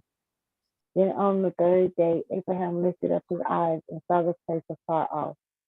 And Abraham said unto his young men, abide ye here with the ass, and I and the lad will go yonder and worship, and come again to you. And Abraham took the wood of the burnt offering and laid it upon Isaac, his son, and he took the fire in his hand and a knife, and they went both in the field. So Abraham, Isaac think, oh, my dad is so perfect. I love my dad. Abraham got a knife with him. Read verse 27. Read 22 and 7. Okay. He got a knife like Jason Voorhees and shit. And Isaac spake unto Abraham his father and said, my father. And he said, here am I, my son. And he said, behold, the fire and the wood. But where is the lamb for a burnt offering? All right, so right now, Isaac doesn't know what's going on. Like, he'll know that, he about to take the place of the lamb right now. All right, he don't know that. Okay, go ahead. And Abraham said, my son, God will provide himself a lamb for a burnt offering. So they went both with them together. All right, so he ain't being too truthful. All right, go ahead. Verse 9. And they came to the place which God has told us him of. And Abraham built an altar there and laid the wood in order. And bound Isaac his son, and laid him on the altar upon the wood. Uh-oh. And Abraham stretched forth his hand and took the knife to slay his son. Isaac like, oh, Dad, what's going on here? I thought we was going to the mall. What's this about? All right, go ahead.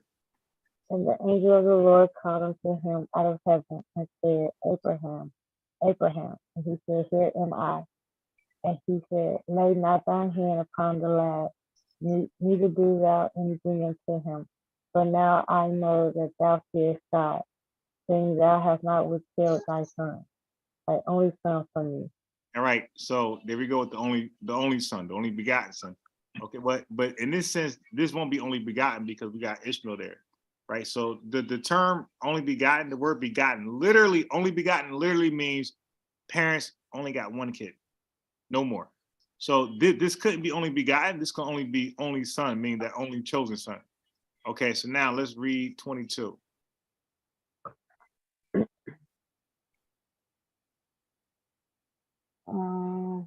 Which one? 22:13. And Abraham lifted up his eyes and looked, and behold, behind him a ram caught in a thicket by his horns. And Abraham went and took the ram and offered him up for a burnt offering in the stead of his son.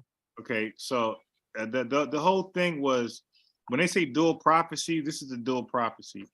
So Isaac was never offered up as a sacrifice, but Jesus was, right? So a lot of these events are carnal, but then they become spiritual. So Jesus was the spiritual aspect of this. Abraham and his son was like the fleshly explanation or story form of what's going on here. Okay, so you can read 14. And Abraham called the name of the Lord Jehovah Jireh. Jehovah. It is, That's a Jehovah? yeah, Jehovah Jireh. Go ahead. As it says to this day, in the mount of the Lord it shall be seen. And the angel of the Lord called unto Abraham out of heaven the second time, and said, By myself have I sworn, said the Lord, for because thou hast done this thing, and hast not withheld thy son, thy only son, that in blessing I will bless thee, and in multiplying I will multiply thy seed as the stars of the heaven, and as the sand which is upon the seashore. And thy seed shall possess the gate of his enemies. And in thy seed shall all the nations of the earth be blessed, that thou hast obeyed my voice. Wait a minute. Let's not skip past that. It said, and through your seed, all the nations of the earth, not just one location, Israel or wherever. He said all the nations of the earth. Okay, so that's a key moment. Okay, keep going.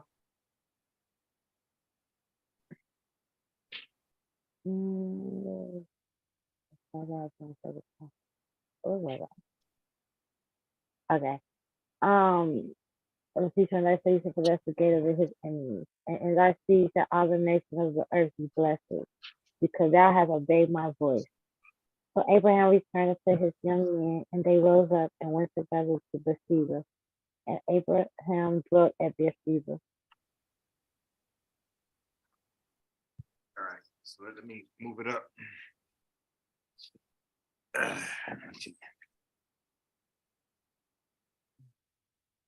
Move it up. Okay, now, so that is one story that's past. So I wanted to show that part. That's very important about the symbolic crucifixion of Jesus. Okay, so now at this point, Sarah had already died. She passed away. Okay, so remember, she died.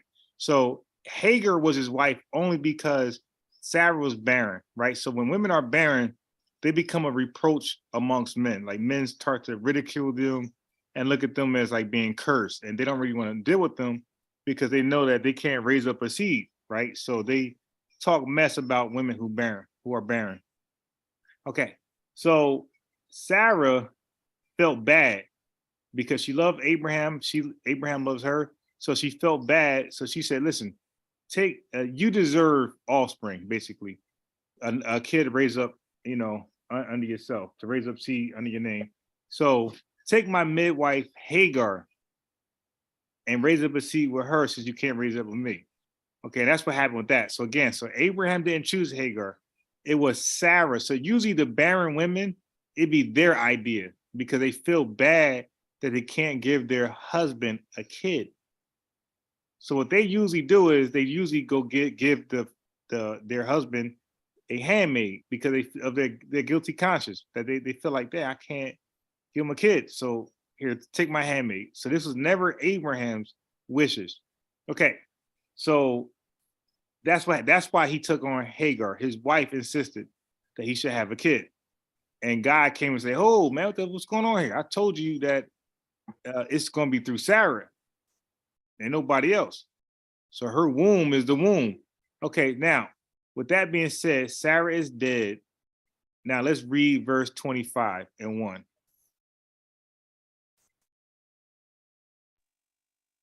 Then again, Abraham took a wife, and her name was Keturah, Okay, stop right he there. Start right there.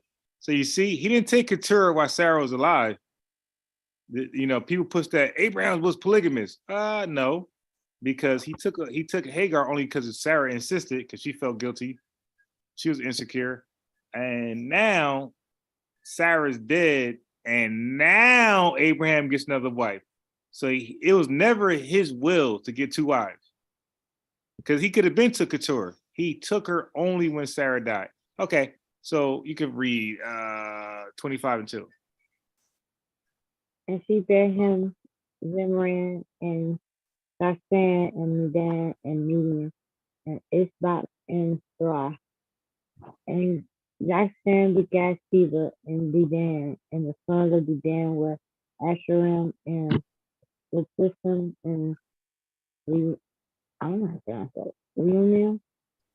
And the sons of Median, Esau and Esther and Get some funny Hannah names here. and Abida and Adah. All these were the children of Keturah. And Abraham gave all that he had unto Isaac. Wait a minute.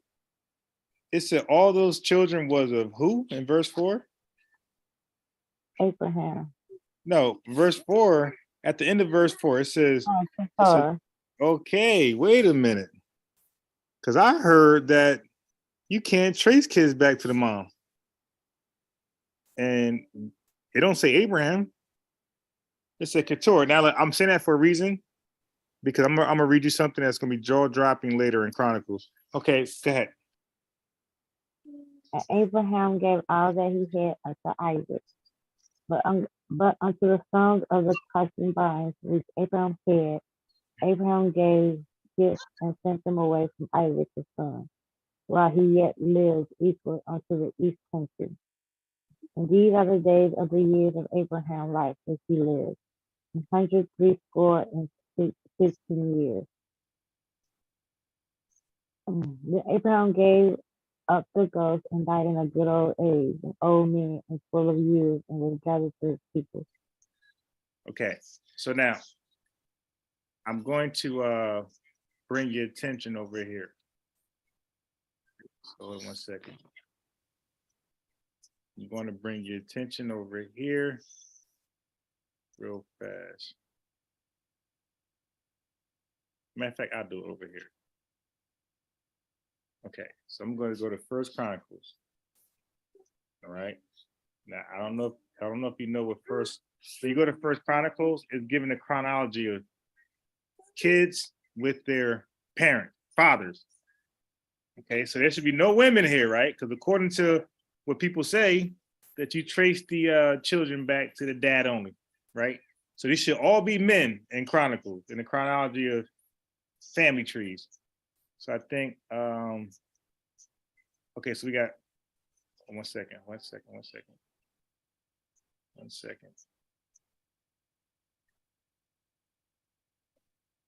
We got True Meech in the building. So I want you to check this out. So we have First Chronicles. I'm going to skip down. And I want you to remember Abraham's wife. Okay. All right. So can you start at verse 28? It says descendants of Abraham, right? Mm-hmm. Okay, start right there. The sons of Abraham, Isaac, and Ishmael. These are their generations. The firstborn of Ishmael, Nebaioth, then Okay, Kedah. so I want you to show this. Trust me. You're going to read mostly men in Chronicles, right? All through every last chapter. It's going to be men and their offsprings. They're going to name some daughters here and there, but it's mainly men begetting men and sprinkle of women, daughters. Okay, continue. Nebaioth, then Kedah, and Abiel, and Mibsam. Right. Mishma, and Duma, Masa, Hadad, and Tema. Okay. Zetor, Nepith, and Kedema. These are the sons of Ishmael. Okay, so the Ishmael, right? Another man. All right, so now 32 is going to change the game up here. Read 32. Now the sons of Keturah, Stop. Abraham. Keturah. Who's Keturah? second wife. Right, right. Why is a woman? Why is this talking about the sons of a woman in the chronology of men and their boys? Why is a woman here? Because I'm always told, nah, you trace the kids back to the dad. Shit, well, these kids being traced back to Keturah. I mean, I could have sworn these are Abraham kids too. Okay, so you could start from 32 again. Read that. Now the sons of Keturah, Abraham's concubine, he bare him Zimran and Jokshan and Medan and Medan and Ishbak and Shua. And the sons of Jokshan, Heber and Dedan. Right. So that's it on that. Oh, no. Keep going. 33. There's more. And the sons of Medan, Wait, so hold.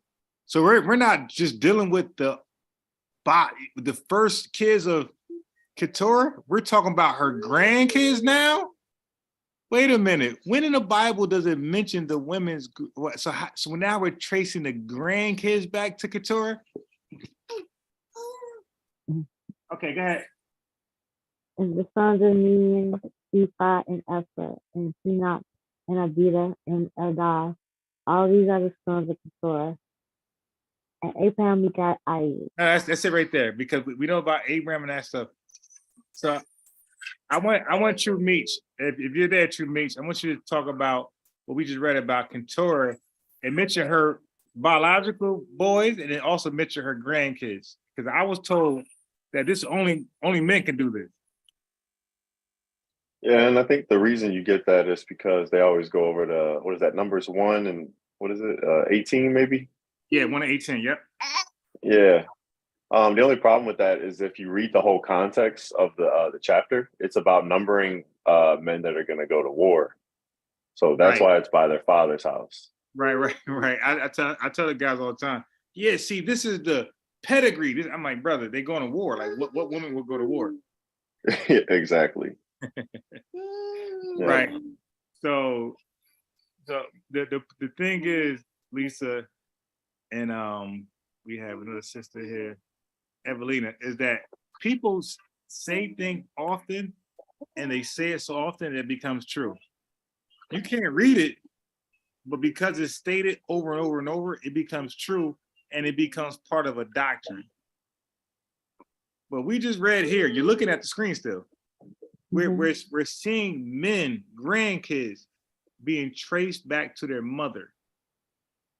And by the way, she's not the only woman. It gets a little crazier later on. And that's for another day. So to me, you came a little later. So what we did was we just covered Sarah, right? We covered, her role, how she was barren, how the Most High came to her, or angel, however you want to do, and it told her that so it told her that a year from now, right, that you will give birth to a boy, right? So you will have your day, but it's gonna be a year from now. And she's already 1,000 years old. I'm just joking, but she's old as hell. So she's already old as hell, and he gonna make her, because when an angel comes to other barren women, they have the kid right away, right? Angel come to her and say, "Listen, nah, you gotta wait one more year."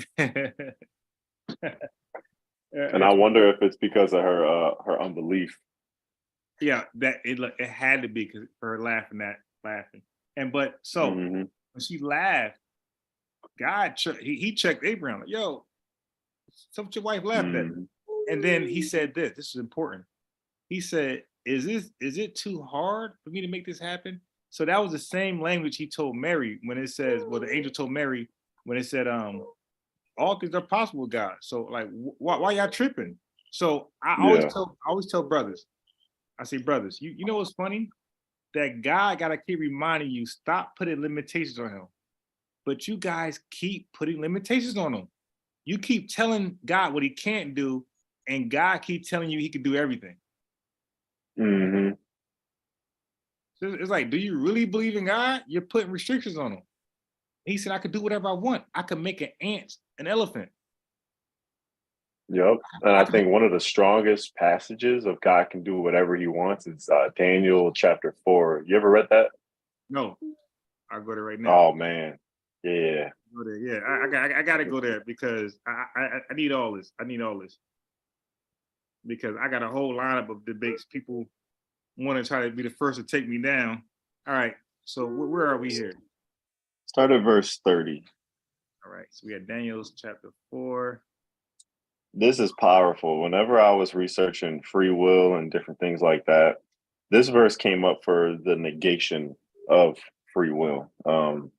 If we just read, this is about just context. Oh, this is King Nebuchadnezzar. It'll tell you in the context. But So 30. so you can go ahead and start. 30 to. Let me look on my app real quick. I want to see exactly where I want you to read to. Lisa, you've been a reader thus far, so you might, you know what I mean, just end the night off. So Okay. 30. So what verse you say?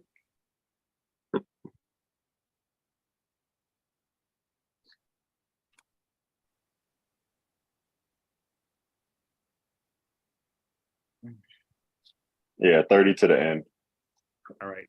All right. So okay, so that's only 7 verses. Well, really 8. Okay, so there you go. Lisa, all the way down. All right. The king spake and said, Is not this great Babylon that I have built for the house of the kingdom by the might of my power and for the honor of my majesty? Mhm. While the word was in the king's mouth, there fell a voice from heaven, saying, O King Nebuchadnezzar, to thee it is spoken, the kingdom is departed from thee. And they shall drive thee from men, and thy dwelling shall be with the beasts of the field. They shall make thee to eat grass as oxen, and 7 times shall pass over thee, until thou know that the Most High ruleth in the kingdom of men, and giveth to whomsoever he wills. The same hour was the thing fulfilled upon Nebuchadnezzar, and he was driven from men, and did eat grass as oxen, and his body was wet with the dew of heaven, so his hairs were grown like eagle's feather, and his nails like birds' claws. Damn. Werewolf. Mm.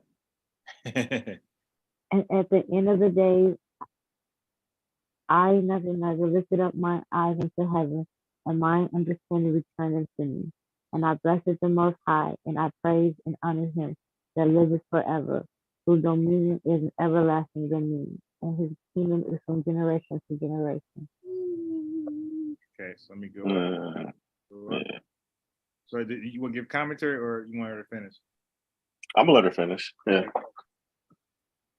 And all the inhabitants of the earth are reputed as nothing, and he goeth according to his will in the army of heaven and among the inhabitants of the earth, and none can stay his hand or say unto him, what doest thou? At the same time my reason returneth to me, and for the glory of my kingdom, my honor and brightness returneth to me, and my counselors and my lords sought unto me. And I was established in my kingdom, and excellent majesty was added unto me.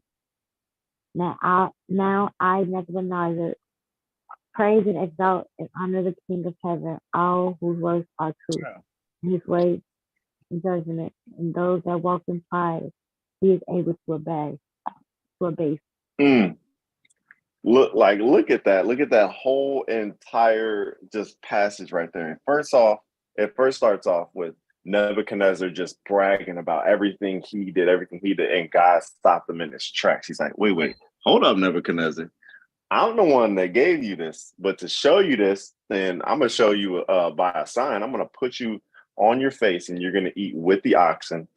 Some people say this was 7 months. Some people believe it was 7 years, but it was a long time. Right. And when he came up, he praised them. This is like one of the most powerful kings. Yeah, I ain't never that the world has known. ever known. That's why when Lisa read Nebuchadnezzar praise and extol the honor of the King of Heaven, I'm like, what?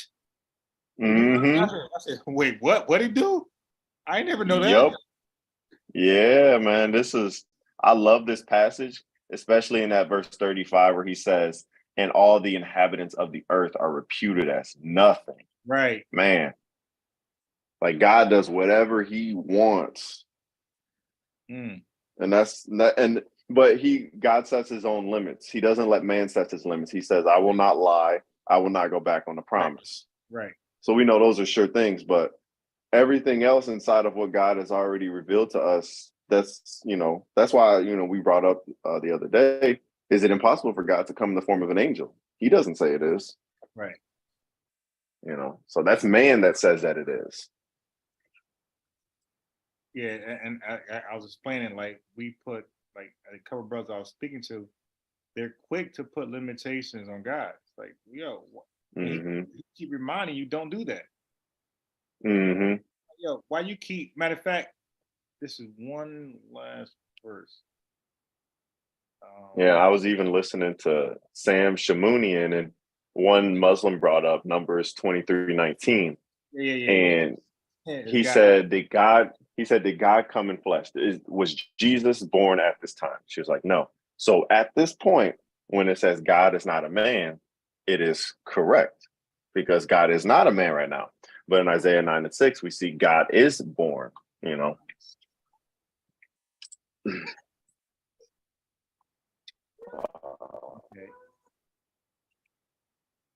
Okay. So now this is powerful.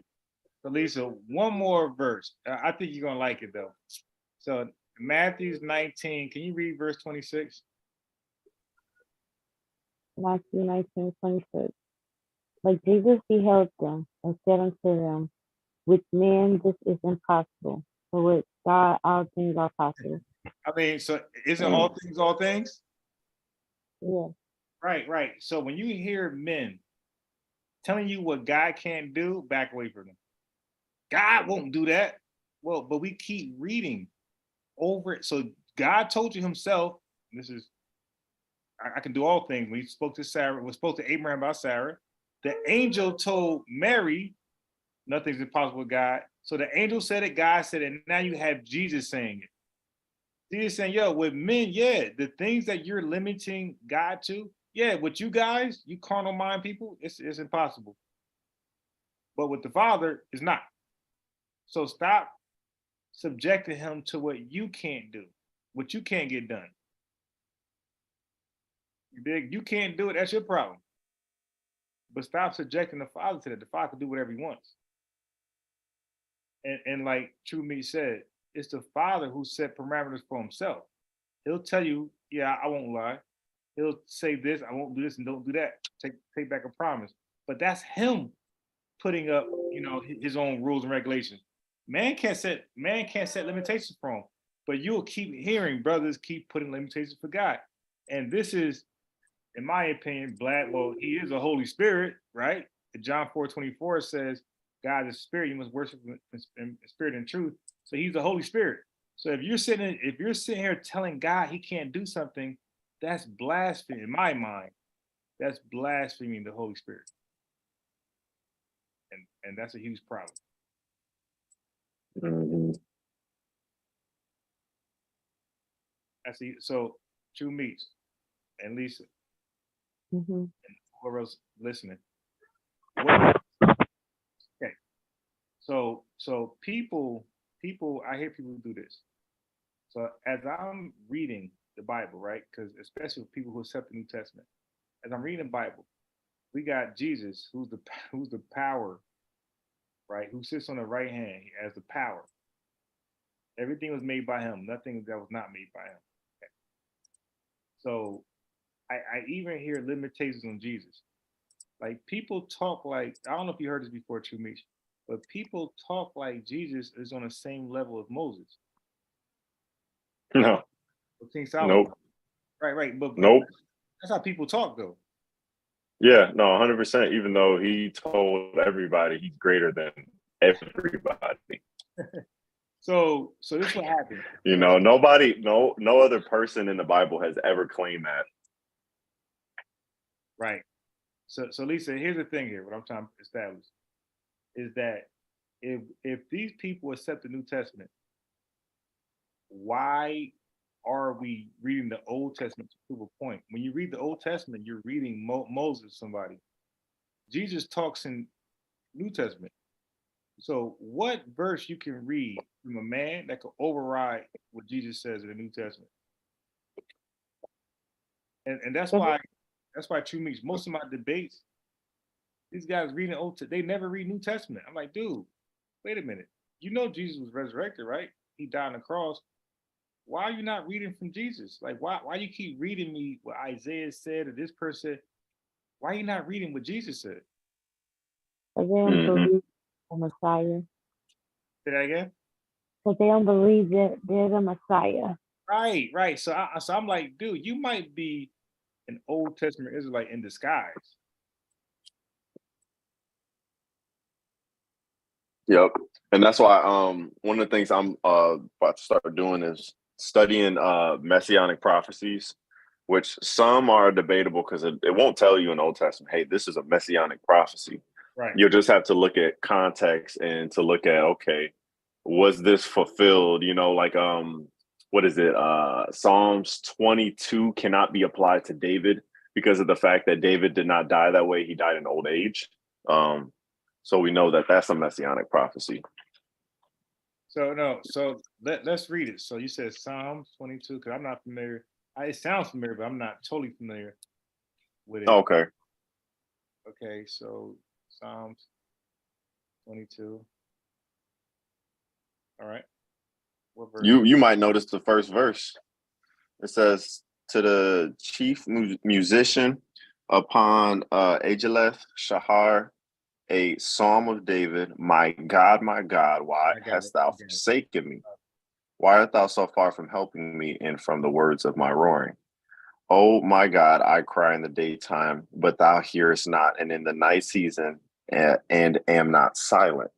But thou art holy, O thou that inhabitest the praises of Israel. Our fathers trusted in thee. They trusted, and thou didst deliver them.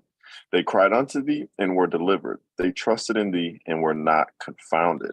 But I am a worm and no man, a reproach of men and despised of the people. All they that see me laugh me to scorn. They shoot out the lips, they shake the head, saying, he trusted on the Lord that he would deliver him. Let him deliver him, seeing he delighted in him. And what did the scribes and Pharisees say? If you be the son of God, save yourself from death. Yeah, get yourself down. Right. Yep. Wow. But thou art he that took me out of the womb. Thou didst make me hope when I was upon my mother's breast. Okay. Like, how could David remember that? This is not about David. Right. I was cast upon thee from the womb. Thou art my God from my mother's belly. Be not far from me, for trouble is near, for there is none to help. Many bulls have compassed me. Strong bulls of Bashan have beset me round. They gaped upon me with their mouths as a ravening and roaring lion. I am poured out like water, and all my bones are out of joint.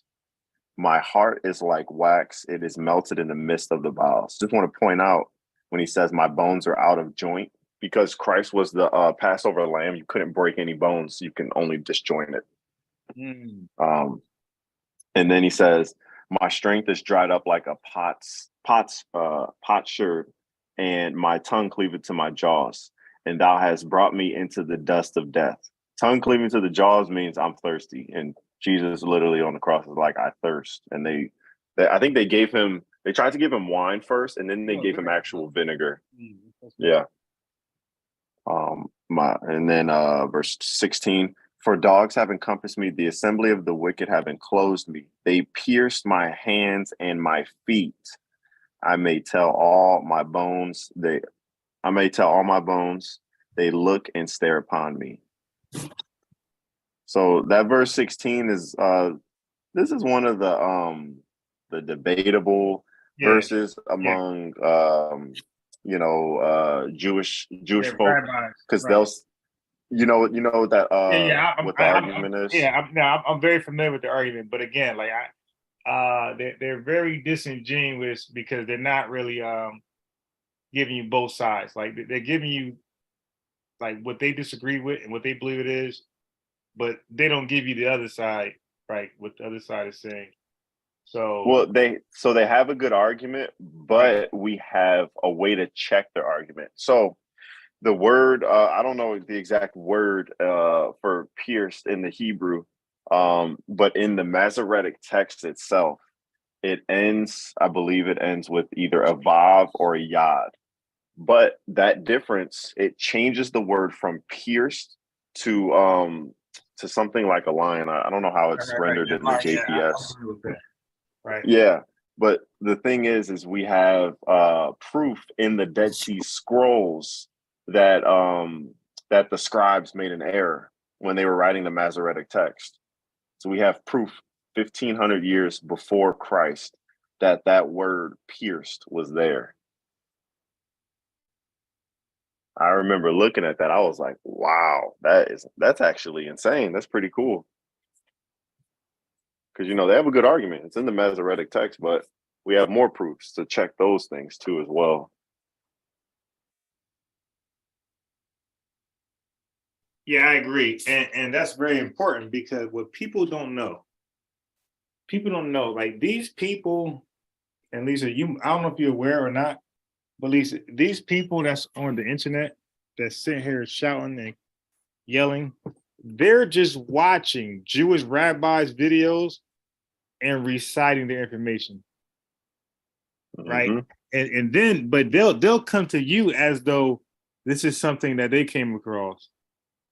They're just watching because don't forget, Jewish rabbis, they don't believe in Christ. They believe the Old Testament, Torah, whatever, Tanakh. Hey, some of them, when they were interpreting messianic prophecies, they disagreed left and right. I gotta pull up a document and show like how many people were on the left and right with certain passages, because you'll be like, hey, that's kind of fishy. Right. And all people, like, they are the ones who are doing the translations, like Mm-hmm. I don't know, man, because you guys got motive. You definitely got Yeah. motive. And you know what's interesting too? I don't know if you've read the Sermon on the Mount, but in that and other places in the Gospels, you can actually see that the traditions that they hold now were present in the first century when Jesus was there. He was actually refuting certain things. I got a commentary set that actually will lay a lot of the stuff out for you. It'll show you where it's found in rabbinic literature. And like, for instance, he mentions some of you say they speak about Corban, that is to say, a gift. You have rendered the law of God of none effect because of what Corban was in rabbinic literature. So we know those things were present, and we know there's a big reason why, when they wrote about Christ in the rabbinic literature, why he's said to be one using black magic by the power of Satan, all these different things, Mhm. Yeah, it's miraculous they wrote about Christ at all. Right. Honestly, Yeah. that's just another proof, Thank you, rabbis. Yeah. Hey, brother, I had two debates today. One guy was just awful. And the second guy, he wasn't ready. He was better, but he wasn't ready. He was I'm not sure if you're familiar with HOI, the House of Israel. Nah. All right. So, but he's a member of them, right? They're rooted from like New York, and they went to LA or California and different places. Okay. His brother Zabak. If you YouTube him, you'll see him out there. He's known to be in Times Square. So I've been dying. Oh, Zabak. Yeah. Mm-hmm. So he's like the leader or the founder of HOI. Okay. So I already talked to one of their members before, and it didn't go well for him. And the second guy was even easier. So I kind of felt bad for him because he actually had to put me on hold to call one of the brothers to ask for an answer. So I felt like, dude, you should just get your elder on the phone. Because if you got to put me on hold, and look, I felt so bad, bro. When he gave me the answer, I just accepted it. See, now, because he wasn't giving good answers, and you wanted to give him a little bit of assurance to stay on. Yeah, because he called his elder, and guess what? They're trying to read from the Greek because. So I'll tell you why they called. So we read, let me share my screen. So cause I want to, so when I share the link, you know, to my people. That's one thing I will never do. I will never read Greek on the fly, Hebrew on the fly that I don't know, because I always more tell times people, than don't not, wing it. yeah, Don't wing 'cause it. more times than not, there's more in each of those words that you're not looking at. Right. So And one brother Strong's ain't gonna give you everything. nah. So one brother got mad at me because I said, brother, when you debate me about stuff, you shouldn't wing it. I said, yeah, really, you shouldn't wing it. You should be prepared. As a matter of fact, I tell you who it was. It was do you know who Katazai is? Katazai. No, I don't think so. General Kat from ISPK. He's with Tazariot. Oh yeah. Okay, so I said, brother, what you shouldn't do versus me is wing stuff. Okay, because you can find yourself in trouble. And he was so upset when I said that, but he was winging it, dude, because they expect you to not know Greek because they don't know it. So they figure like, hey man, you black, you don't know shit, so I'm gonna pull a fast one on you. So the brother, I'm reading, I'm at Luke 3:23. Now this when I go here, I'm purposely baiting them because I want them to say what the brother said earlier, and it, of course recorded. I'll play it tomorrow. So I played the first debate. The sisters heard some of that one, and there was 2 debates today. It could have been 3. So it says, and Jesus himself began to be about 30 years of age, being as was supposed the son of Joseph, which was the son of Eli. So I said, see, brother, see, he's not the son of Joseph. I said, Matthew's 1 don't show him as being the son of Joseph. And now a second chance, it says the supposed sons. That means that's what just people think. And I said, brother, I said, trust me, brother, if I show you supposed, that phrase was supposed in the New Testament, it's going to always be somebody believing something, but it's not true. Okay. So he said, all right, he said, but is that in the Greek? So now I don't want to let the brother know I read Greek because that's going to intimidate him, right? So I'm like, I said, I don't know, go look it up, right? But now I want to see if he's going to be honest now. So when he go look it up and he said, yeah, it's not in the Greek, then I'm gonna get him. But so this is his time to be honest, to let me know, go Google it. But he didn't Google it. So what he did was he went and called his elders, right? Because he tried to repeat what they said. He did a poor job, and I didn't want to like discourage him. So cause he's saying he's like maybe he could be possibly early 30s or late 20s. So I didn't want to discourage him, right? So I got that type of heart where I just can't. Like, when the youth, now older people, I'm gonna get you, but the youth, I just can't. Right? I just melt for the youth. I just can't go hard on the youth. But the elders, shit, I'm not giving them no break. Okay, so he came back. He was like, yeah, man, it's a verb that means this. So I'm gonna click it. So he did say this. He said it's a verb that means. So of course he cannot pronounce this. Okay, so he said this would be nomizo. Let's click. Let's find out. Strong's G 3543. Namidzo. Namizo. Okay, so this V looking thing in Greek is not a V, it's an N. This is an O.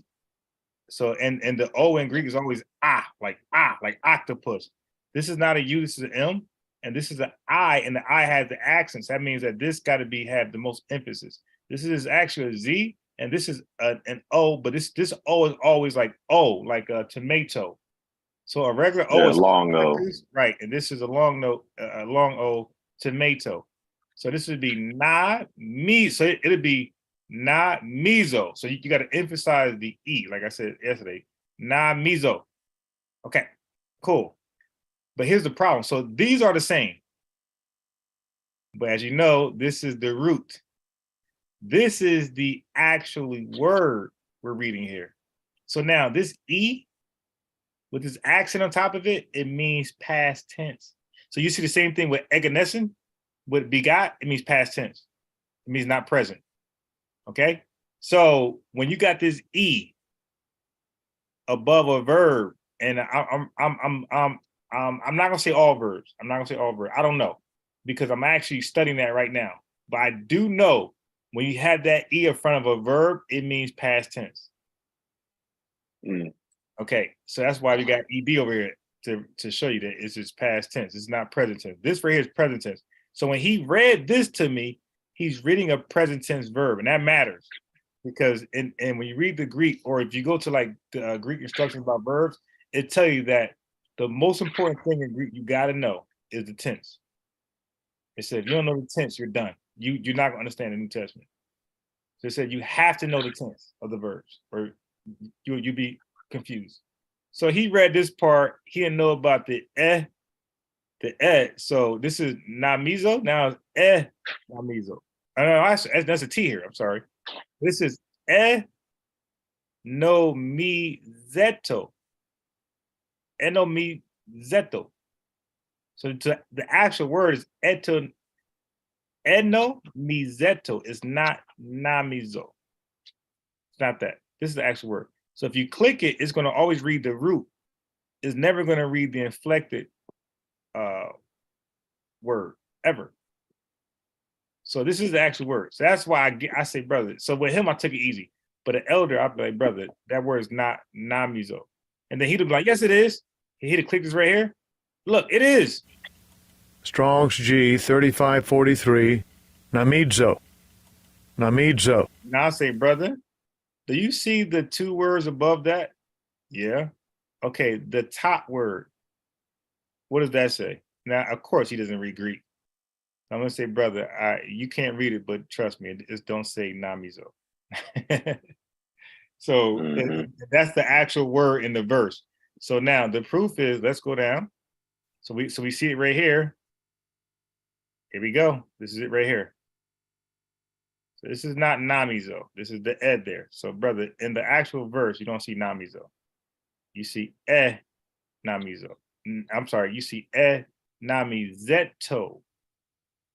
And not. So it's actually go ena is actually, you do break down syllables. This is actually ena mi zeto. This would be 3 syllables. Ena mi zeto. Ena mi zeto. That's the actual word. Mm-hmm. Okay. So what was he saying about that? What was he saying it meant?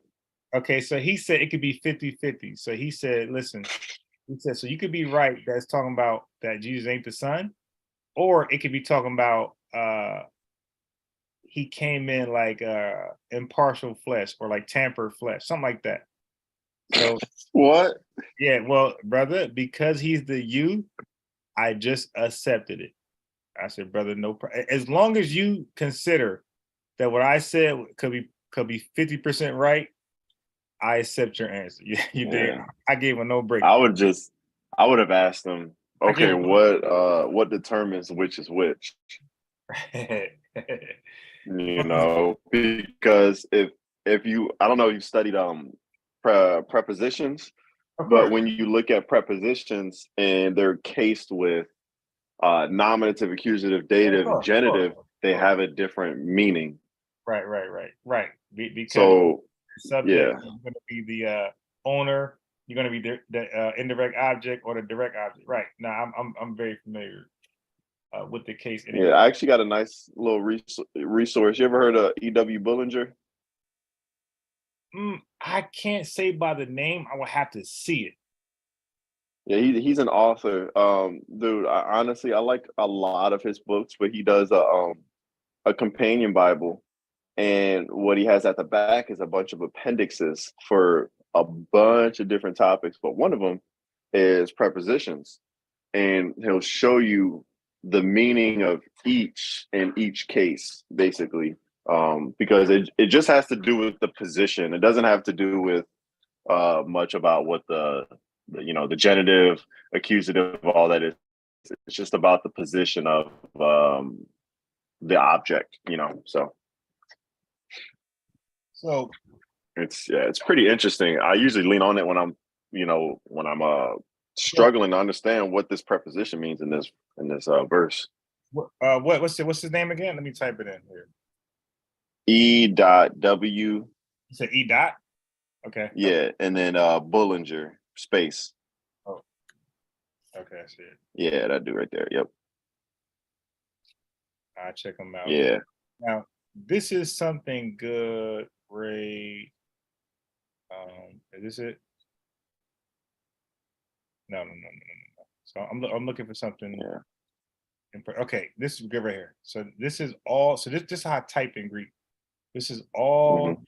symbols, right? All the different accents on them. The yodas on the bottom, top, on the omega. It's important, right? So because when you are trying to, so don't forget, I got the entire New Testament, all of it, and I'm working on. I got the Old Testament up until Leviticus in Greek. So I got the entire Old Testament in Greek.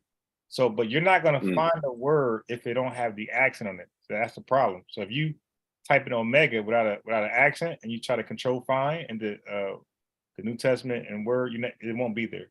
So it got to be exactly the way it is in the New Testament. So Yeah.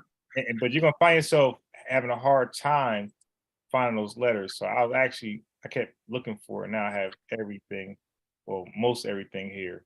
So when I'm looking for a word, I will type it in like this first at somewhere, right? Could you wherever I click, it become copied. See at the bottom it's copied.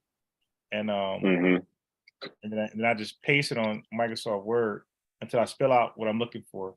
And then I copy that, then I control find in my New Testament Greek to find exactly what I'm looking for. So yeah, Mm. it's not so easy just to find certain words because So of course you can just copy from the Bible, the blue letter itself. You can just copy that word, it's easy. But sometimes I'm not looking for a word there. I'm looking for a word from a video. Like that the guy you had me look up. So there's other guys that got videos and I'm trying to look for that word. So I'll just Yeah. as copy and paste and see where it's at. Got you. Okay. So the brother, I gave him a pass, right? I said, no problem, brother. I accept your answer. As long as you said I'm not entirely wrong, you said I'm 50% wrong, 50% wrong, no problem. As long as you didn't say I'm 100% wrong, no problem. So I could be right, I maybe can't be right, no problem. But the next brother wasn't so fortunate, all right? Because he said, nah, it's not there. Or it might have been a brother from the day before, I'm not sure. But I had to. So I think it was last night. Yeah, I think a brother last night said it's in parentheses. I said, okay, what does that mean? So true me, I had fun with these guys. So when he says parentheses A, B, and C, I'm like, brother, you see that comma? Okay, that was added too. So does that mean that? So now what that means now? So when they add punctuation marks, what does that mean? That means the word doesn't exist. So I say, you see those spaces between the words? That's added. There's no spaces in ancient Greek. So I like to have fun with them, and then I start to be more aggressive and you know share what I do, and then I end up showing them the ancient Greek Vaticanus, where the word was supposed is there. So eventually, I'll do that much for them. I say, brother, it's in there. Now the problem is Israel United in Christ. Elder Nathaniel said is not in the original text, so that's a problem they had. All right, Mm. I'm down to talk to one of them. I want to talk to him. Like, dude, you should not have made that claim without confirming what you just said. It's actually in the original text as was supposed. So I don't know how to get around that. But the brother before him had took me to the Hebrew, bro, and he had no clue of like the original Hebrew words. Oh, so now I got another brother. So I want you, this other brother, I want you for this. You got to be around for this guy. He told me, he said, well, because of course it's always a new Hebrew.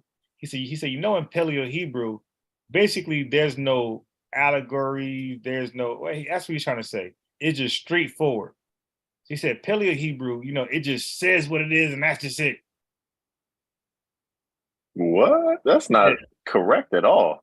Yeah, so I said, well, listen, I got somebody for you, man. I said, because I'm not even gonna act like I'm the Hebrew guy. I said, that don't sound like it's correct, but I can't, debunk you. So when he's saying allegory, what does he mean? Does he mean there's no external meaning to something that's literally said? Right. So he's saying it just says what it says. Brother, if you read Isaiah, Ezekiel, or Daniel that way, you are in for a world of trouble. That is insane. So I know Even the beast, like the beast of Daniel, you got the lion, the bear, the leopard, and the beast with iron teeth.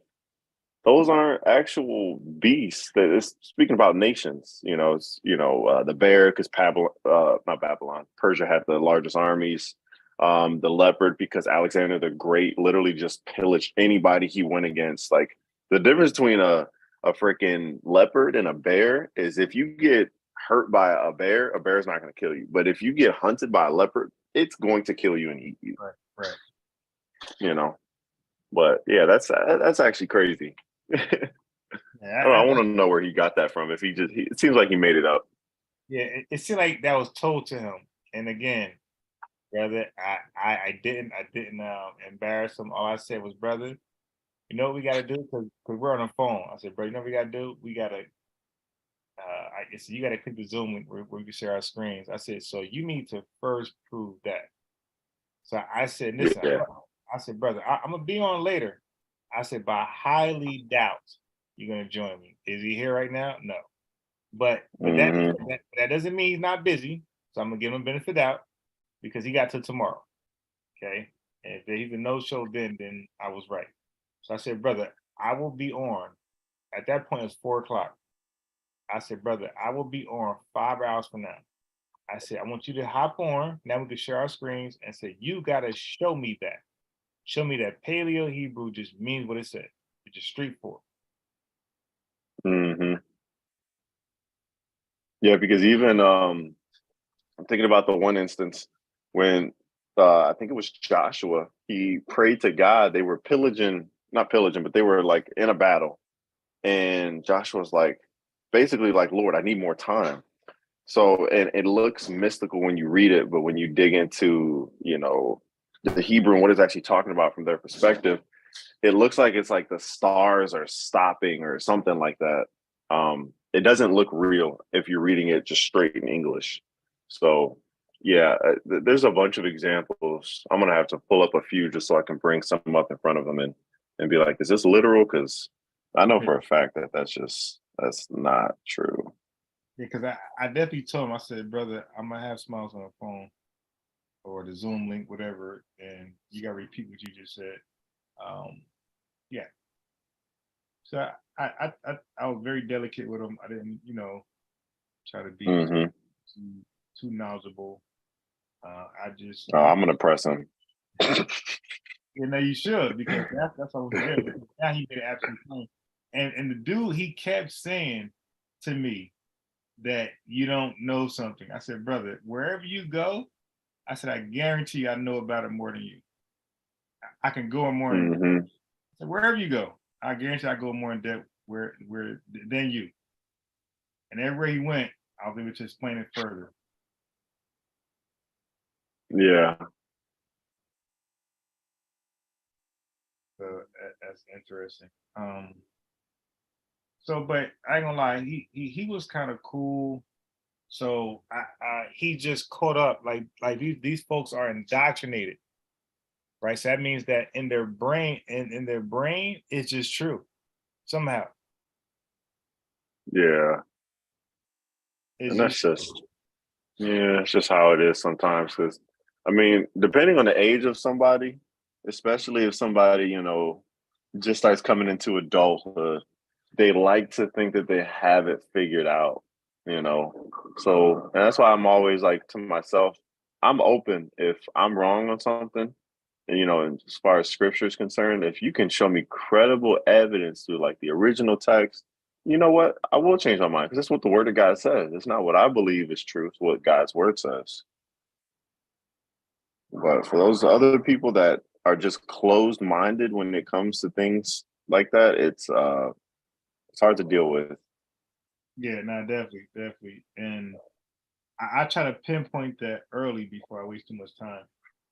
And then Yeah. once I see, okay, cool. Yeah, this ain't gonna work out because you just want to philosophize and all these great things, and I gotta sit and listen to that. Like, dude, just show me chapter and verse,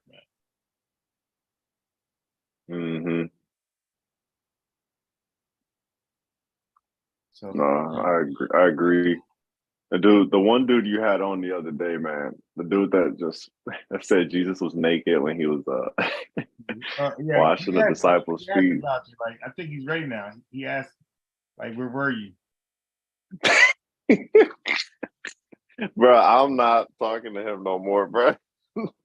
That it's like you're trying to explain to him how just asinine his claims are, and he won't let you talk. So it's no point. He's because he's gonna make his point. We're gonna listen to him, and then we're gonna try to make ours, and he's not going to listen. So there's nothing you can do with that. If he listens, I'll hop on. But if he starts cutting me off, I'm just gonna mute. I'm not gonna say nothing. Hmm. Yeah, I don't do that. Yeah. I can do over talking as long as you're gonna let me get a point or two across. But dude, he was literally at one point. I literally saw him. LJ was trying to say something, and he was just making noises, so LJ couldn't get his words out. I'm like, bro, Really? like that's very childish, and he's supposed to be 40 years old, and I'm saying that's childish, and I'm only 25. Like that's crazy. You know, we all got our points of views. I think the least we could do is hear each other and then determine, okay, I either don't accept that, whatever you want, but at least you heard it. And I think he's scared to have other things come in, you know, because he doesn't have much to base off and be like, oh, this is either wrong or it's not. He'll just be like, oh, I don't know. And he'll be stuck in that. And I think that scares him. And that scares a lot of people,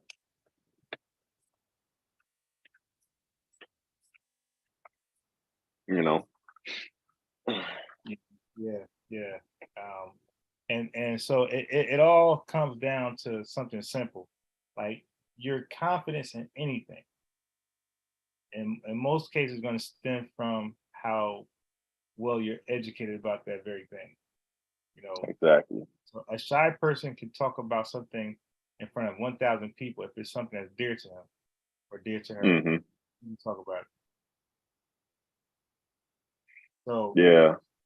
Like these, one of the things for me, why I've been just side topic, but why I've been afraid of going like vegan, vegetarian, alkaline, whatever you have it is I'm not educated. I don't know what these different fruits and vegetables do for me. So I'll be, leaning on these different diet plans. But now I'm attacking it. I'm starting to learn different things. I actually want to get into anatomy and what's the other one?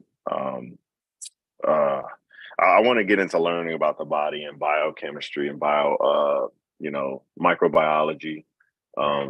to kind of, better know because you hear all these different things. You don't know what's right, what's wrong. So it's scary to be out there just kind of picking and choosing what sounds good. So give me an example. There's one guy, I forgot his name. He goes on an all fruit diet. I don't know how credible it is, but he is talking about all these different things in the stomach and all these different things. And I'm like, bro, that sounds good, but I don't know if it's right.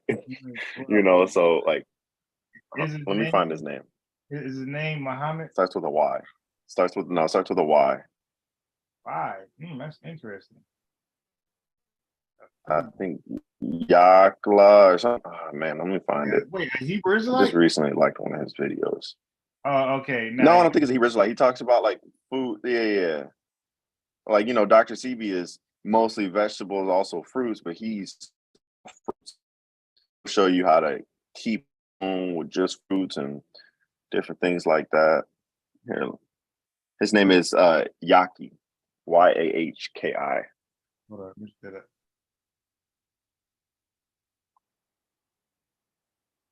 Yeah, I like his videos, and not every time I see him because sometimes I can follow him, sometimes it's over my head, and I'm like, oh, that's more homework. So, how you spell it again?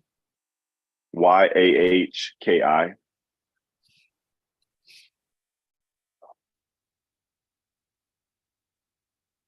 That's it. Mm-hmm. I don't know what you'll get when you search it online. Let me see what I get. Yaki. Where Oh, should you I? should get Yaki Awakened. YakiAwakened.com. That's his website.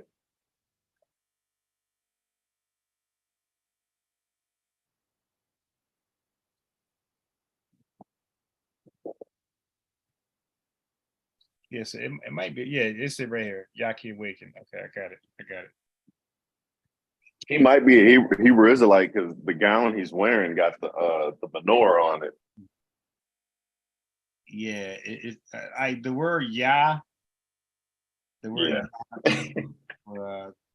be it for me, but it doesn't mean he's actually one. I'm just saying like that's just me. There's some flags right there that he's probably is. Mm-hmm. Oh yeah, he got the lion on his garment. Yeah, he's a Hebrew Israelite. Yeah, there's no mistaking that.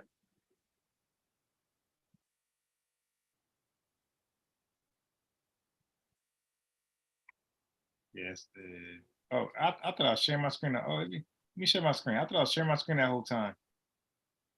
No, you good. Yeah, he gives a bunch of resources on how to. Are you on YouTube? Yeah, it's him right here. Oh, he's got an actual website where you can all the things he talks about. He like tries to educate you, anyways. Yeah, but if you watch some of those videos, you're gonna be like, bro, what? It sounds crazy.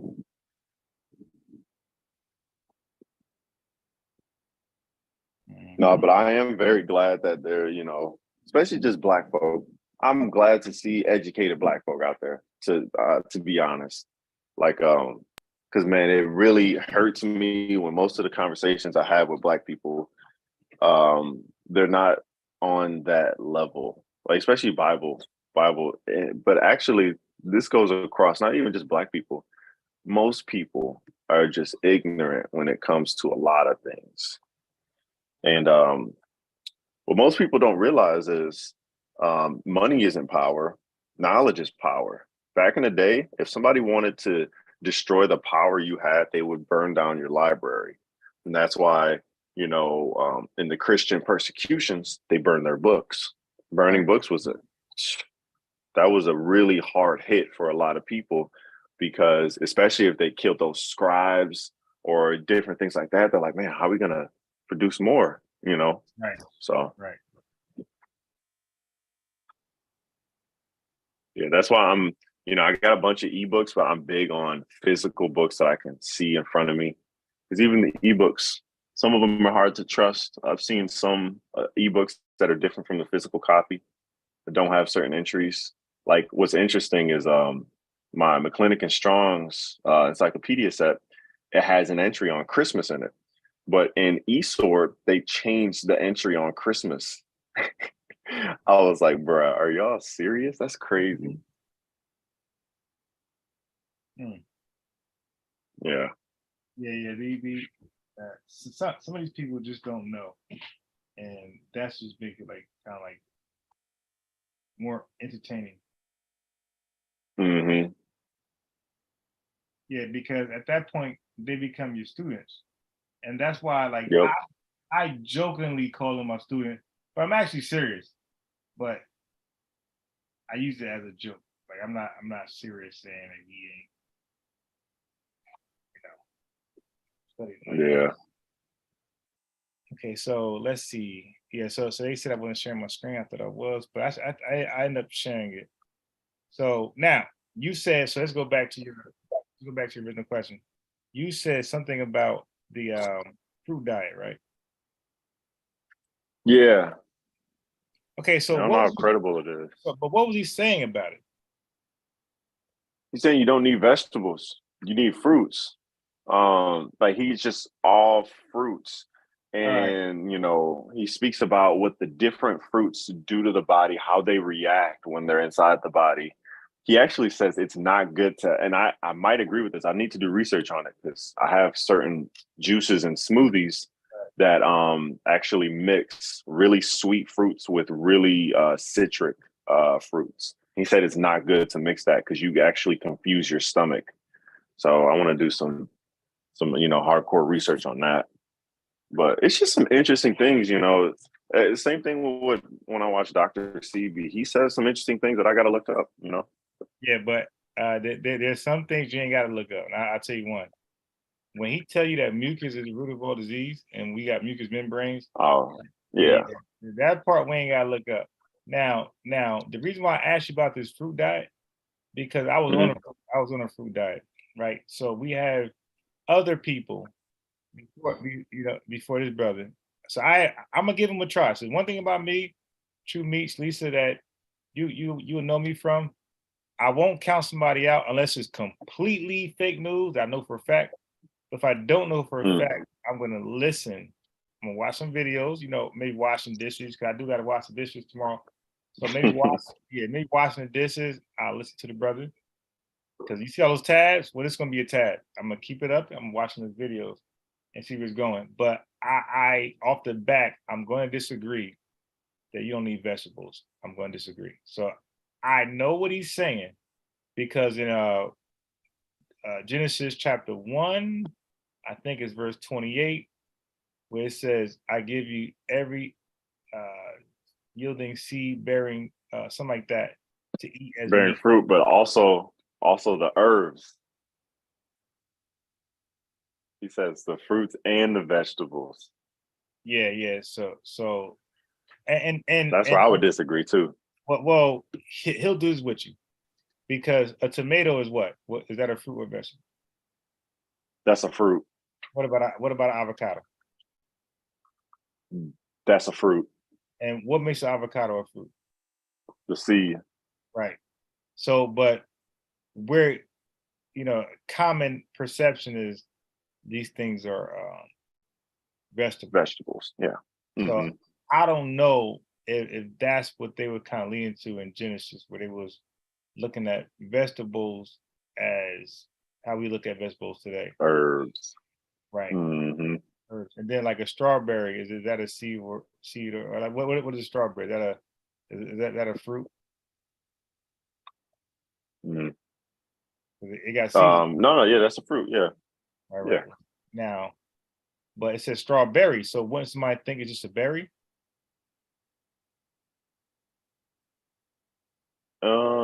Yeah, I don't know where they get these names from. Right. So you see, Yeah. and don't forget the Bible. We see fruit and vegetables. We gotta look that up in Hebrew now, because we don't know if the translator was just using that to say, "Hey, man, it's, tomatoes are vegetables," something like that. I don't know. So we gotta look at Hebrew and see what they were saying when it says fruit and vegetable. And then they're gonna show you about Daniel's, when he was in captivity, and the king said, "Hey, man, eat this meat." They said, "Nah, we ain't eating that meat. We're gonna eat, the fruit only, the seed stuff." And then when they said, "Nah, trust me." They said, "Listen, just when you have your people eat your stuff, we eat our stuff. We'll see who's sick and who's not gonna be sick." And one other thing while we're talking about scripture, I had noticed, especially when I read Old Testament, that they fasted at least, what was it, once a year on the Day of Atonement, but also other times. The longest was like a week, for spiritual means, but also physical means from certain things that they were eating as well. Even though they had a mainly clean diet, they only ate, animals that were grass fed, certain animals, and different things like that. So just makes me think about, in America, it is not usual to fast at all. Like that's just non-existent. So, and I love it because right now, I think I'm fasting for another 2 days and I'm gonna start juicing. But I'm reading Isaiah 58, which is like the fast chapter. He tells you how to fast, not in the literal sense, but in the spiritual sense, what you need to be thinking about, going over, and what you need to be accomplishing next.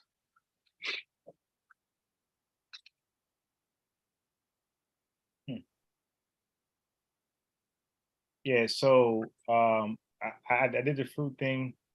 and it was cool, you know, because I love avocado. I love the tomatoes anyway, so that was kind of easy for me. And I was, but Yeah. yeah, so but I did it. I didn't do it a long time. I think I did it for maybe. I'm trying to think. It was like a couple days. Mm. Yeah, honestly, I'm definitely gonna be taking in a lot of fruits, but I'm probably gonna be eating more watermelon than anything. Like I didn't even think about this. I remember like when I first had watermelon, other times like that, I'm like, bro, it's just water. But that's some of the best water you can take into your body. Yeah, no, it is. Watermelon. Yeah, it is. Yeah, I didn't know that. I researched that a while ago. Yeah, so there's some great, you know, information out here, and health as well. So whether you do a vegetarian diet or a fruit diet or not, is definitely, you know, I believe health is wealth is there. So if you want to eat fruit all day, just make sure you research something where at least experts say, nah, you okay. Hmm. But if they say not okay, I'm not saying they're right off the bat, but that should take some consideration though. Right. Yeah, I got another book for you because we were talking about it, I think yesterday. The Trinity. This Okay. is can you see this? Wait. Oh, no, I'm not looking just yet. Okay, Pull show the it camera again. up so you can So get I the see light it. on it. It says the Trinity is that an and? As revealed in the Old Testament. Okay. All right, interesting. Yeah.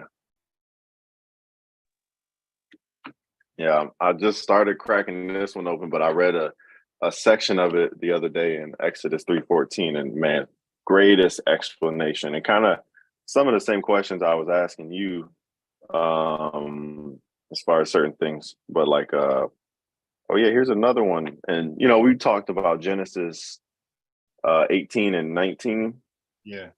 This dude does a full breakdown on it. He gives you other places, other scriptures to go to kind of check some of the things he says. That's what I like. If you make a statement, you can go to the scripture and at least verify or not verify it, you know. So yeah, I don't stray away from books that don't quote scripture. It depends on who's writing it. Like if it's Charles Spurgeon, I'll probably either get it or not, depending on what it is, because I like how he writes.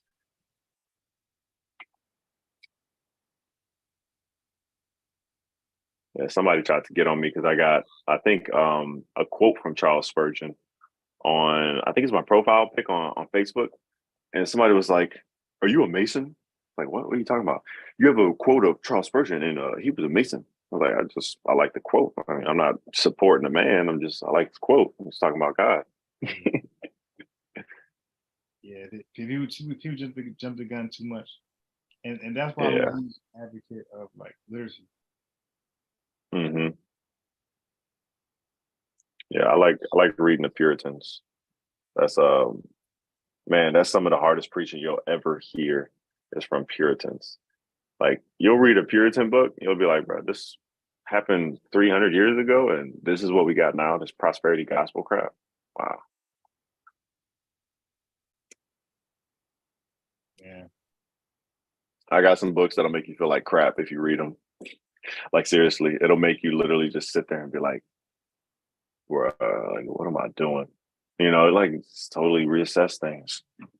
And that's what we need sometimes, especially like when I first read the Bible, man, I was just and started getting in tune with um, different doctrines inside of the Bible. I'm like, wow, you know, I thought I had these certain conceptions of Christ, of God, of Israel, but that's not true at all. You know.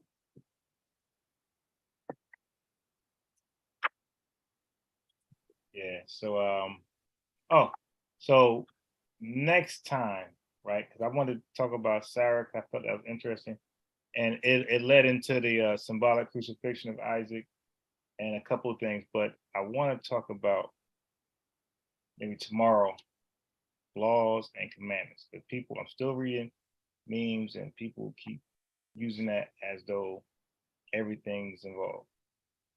Mm-hmm.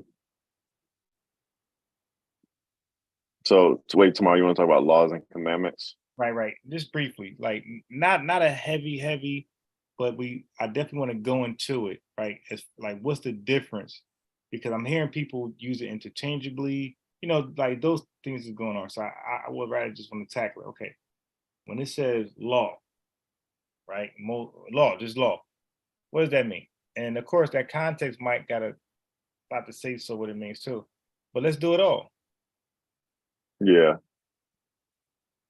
So I might be able to get some Hebrew brothers on to like explain, like further expound on that stuff. So if you're available, just get prepared for somebody who gonna be emotional because when they don't, because I'm sure you might go to the original text and that's not something they actually do. Yeah. They just be like the laws. They the laws. Right. Bro, somebody said I'm gonna leave them alone. Right. So when they don't do it, Yeah. when they don't do it, and when you start to go show in the original, or if and not just show, if you go to explain, that's enough for them to get offended and start just you know, blocking out everything you're saying from that point on. Yeah, I'm gonna start up some of those. I'm gonna start up a workflow on law, statutes, and commandments and on my logos and see what I come up with. So that'll be interesting because yeah, I'm not gonna lie, I don't know the difference. And I know you've asked that question a few times to people, and I'm asking myself, bro, what is the difference? All right, so let me do a case in point real fast. All right, Yeah. how about that? See now, this is one of those moments where I don't want a third cup of coffee. But like, so when things get deep for me, I like to drink a cup of coffee, you know. Mm. But I was bad because on the way to work, man, I snatched it. I was rushing. I ended up kind of late. I grabbed a cup of coffee. It did me dirty, bro. It wasn't even hot. And like, and Oh. I paid no mind because I'm just trying to get at this point. My focal point is just getting to work. I'm like, oh, I'm behind. So I didn't realize it was like, lukewarm as I got in the damn car, and I didn't care. Normally I care. Like, oh no. Mm-hmm. I'm gonna give me a fresh hot one. Here, take this back and let me go a different thing, a different, style of coffee, or let's just get a hot one brewing. But I didn't even pay attention. I left so fast. I tasted, oh shit, they got me. I threw it out the window and kept it moving. All right. So I want to go really quickly on the law, right? And then we'll briefly touch on that. Okay. All right. So we're here. So you're gonna see my notes like firsthand. I wasn't even done formatting them, by the way. So I was gonna do this for like another Bible class. Okay. So here, so you're catching my rough draft. So this is really winging it. Well, sort of, because I did read these. You see, I'm formatting them, so I did read it. Okay. So Genesis 45:21. It says, and the children of Israel did so, and Joseph gave them wagons according to the commandment of Pharaoh, and gave them provision for the way. Okay, so I will ask a brother, what does that mean? Pharaoh gave a commandment. Is that something they got to do every year, every month, or is that just a one-off? Mm-hmm. Right. So we realize it's a one-off. No problem. Exodus 17:1. It says, and all the congregation of the children of Israel journey. They're walking, they're traveling, they journey from the wilderness of sin after their journeys according to the commandment of the Lord. Okay. So the Lord commanded them to journey. So this is a commandment, right? But is it law? Is it something law? Is this something to be done over and over and over, or just to get to point A to point B? Okay, it says, and pitched in Rephidim, and there was no water for the people to drink. Okay, and then it says Psalms 106:25. It says, but murmur in its tent. So that's going something different. But it was trying these people were violating commandments. All right, Numbers 33 and 38. It says, and Aaron the priest went up into Mount, what's that? Okay, Hor, at the commandment of the Lord. You see, so this commandment just go. So it's just an instruction, right? So commandment of the Lord, and died there in the 40th year. That 40th year is kind of interesting because, you know, Solomon kingdom 40 years, King David 40th kingdom reign 40 years. So now we got another 40th year after the children of Israel will come out of the land of Egypt in the first day of the 5th month. Okay, cool. So this commandment was an instruction. So I was able to show that over and over and over. But the more interesting one is law. Law singular. That's the interesting one. So I'm not gonna wing that one. So you know, I read what I formatted because I read those. Everything else is in rough draft still. I gotta, you know, read it and make sure I know what I'm saying. But so far, you got a glimpse that commandment is just a simple instruction. It's a one-off. Go do this, and you do it. It's over. Unless stipulated, but yeah. Right. Makes sense. So now, so we got law. So I did the singular ones first. I did law, and I did commandment, not the plural. Just law. And you'll be surprised. And that's why I mentioned before, father-in-law, mother-in-law, those type of things. And that's something I would ask them, you know, again, just to be funny, just like a humbling experience for them. Like, brother, keep the laws. Okay, what about father-in-law? Like, what law is that? You know, and that's just to be funny because I ask questions that I know the answer to, but I don't think they know the answer to. And that'd be the very question I asked.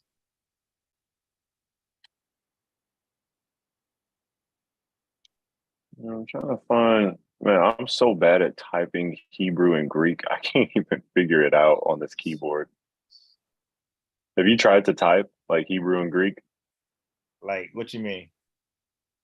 Like it'll let you change your keyboard to default Greek or Hebrew, Oh, like how? on certain things. Oh, wait, Yeah. where? Tell me that now. How?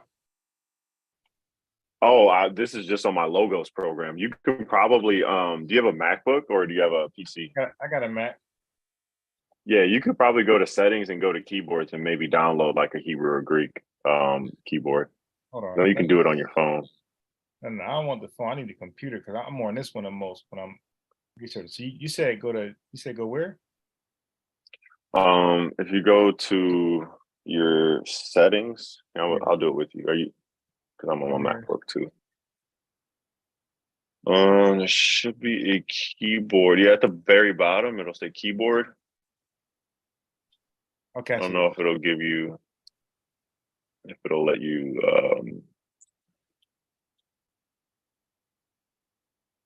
Let me see, because I know it lets you do it on your phone.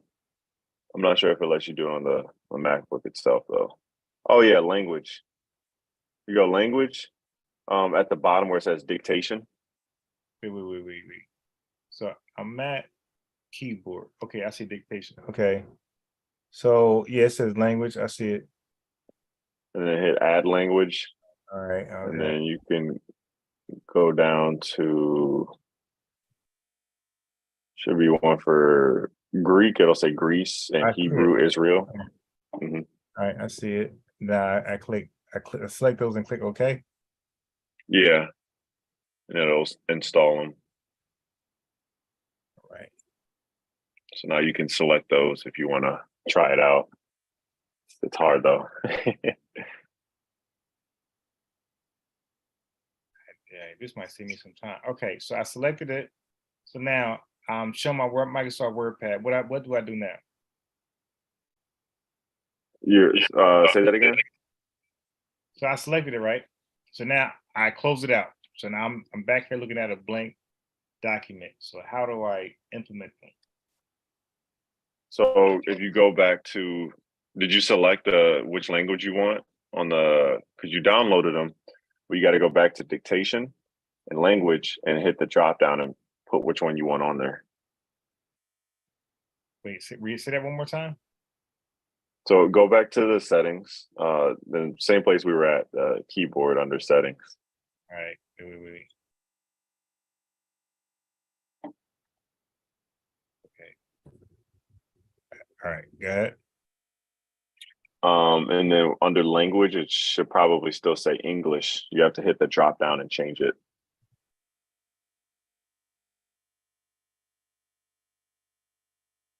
Okay, so the last part, say that again. Are you by the dictation part? Yeah, I'm here. Yeah, so where it says language, it says English still, right?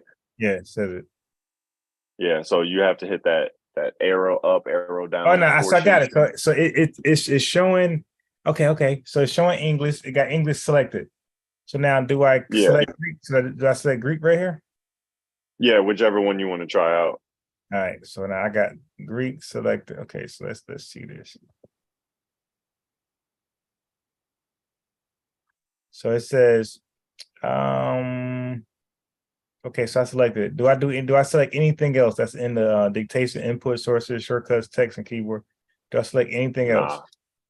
Nah. Okay. Nah. It should depending on what keys you strike, it'll put those letters and corresponding Greek. All right, let's see. All right, I don't know, man. You got me turned The on. only reason I use it is because when I do word studies on logos, I have to put the lemma in, which is how the word is spelled. And I can't do that if I copy and paste because it does something weird. Actually, wait, no, I might be able to. Ooh, yeah, I could go to freaking, what's it called? Blue Letter. Just do it from there. Okay, why is not letting me? Oh, let me go back to settings. Let me just double check back. Click Greek. Oh yeah, it got it. Okay, so it says okay, so dictation. It says use dictation whenever you can type. You can type text to start dictating. Use the shortcut. So do I click dictation on? Or Um, I'll leave it I off. see your dictation on. Yeah, keep dictation on. That's fine. And what does that mean if I have it on? What does it do? Let me pull up my settings because I'm honestly not too sure. I think it because it's on by default. Dictation, use dictation whenever you can type to start dictating using shortcuts or select start dictation from the. Oh, it kind of like if you're spelling a word, it'll have, oh, you might want this, and you can just keep typing if you don't want it. It just assists you as you're typing to make it easier. And autocorrect, Okay. punctuation, different things like that. So shortcut, yeah. Oh, that's cool. I can set up a keyboard.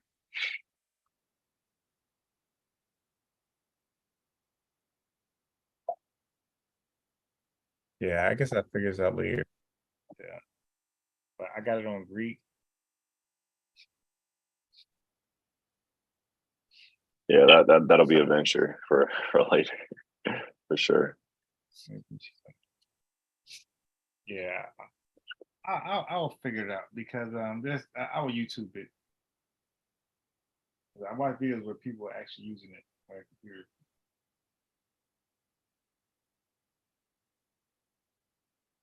Yeah, for some reason my computer won't find Torah. I know Torah is in the freaking Torah. This is making me upset right now. Maybe if I type in mitzvah, that might work. Yeah, as you know, that's where bar mitzvah comes from. Because when a young boy has a bar mitzvah, it's usually at the age of 13, and according to the Jews, in their halakha, that is when a boy can start to be binded with all the law, statutes, and commandments of the scripture. So they call it a bar mitzvah. That's just the mitzvah is the Hebrew word for commandments.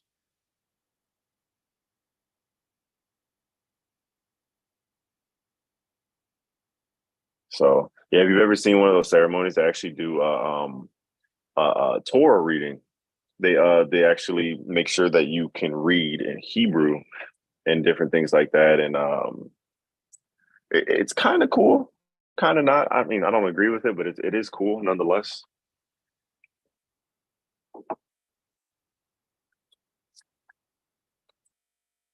And I feel like most who have bar mitzvahs don't take it seriously. It's like, oh, my bar mitzvah, I get a bunch of money, and that's it.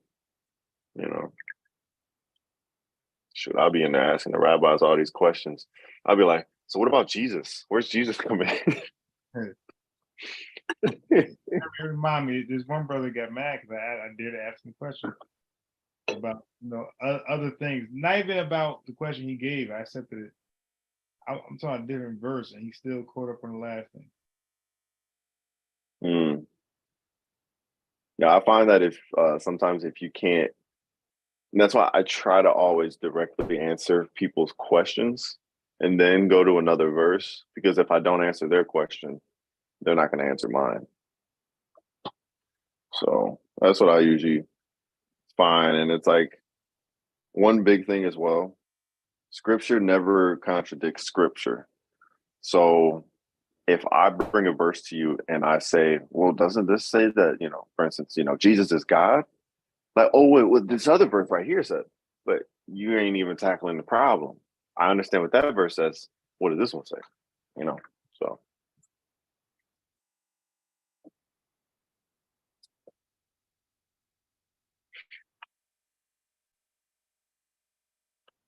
Yeah, obey.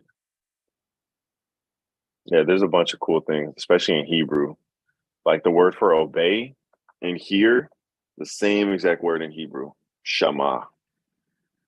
Because in Hebrew, to hear is to obey. That's why you see hearken, O Israel, meaning hear and obey what I'm about to say.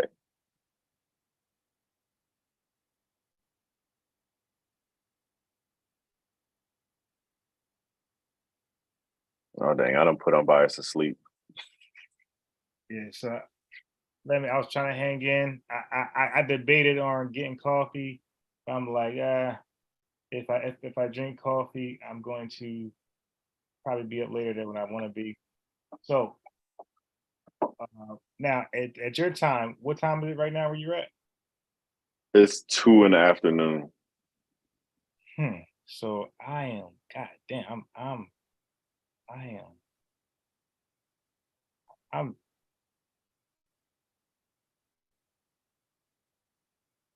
2 afternoon. So You're Eastern time, right? so I'm behind you, not in front of you, right? Yeah, you're behind me because right now I am on Thursday, but tonight it's Wednesday night or Thursday morning for you. So am I 14 hours behind you? Yes. So it's 12 o'clock over there? Yeah. All right. Yeah, So if you're Eastern, yeah.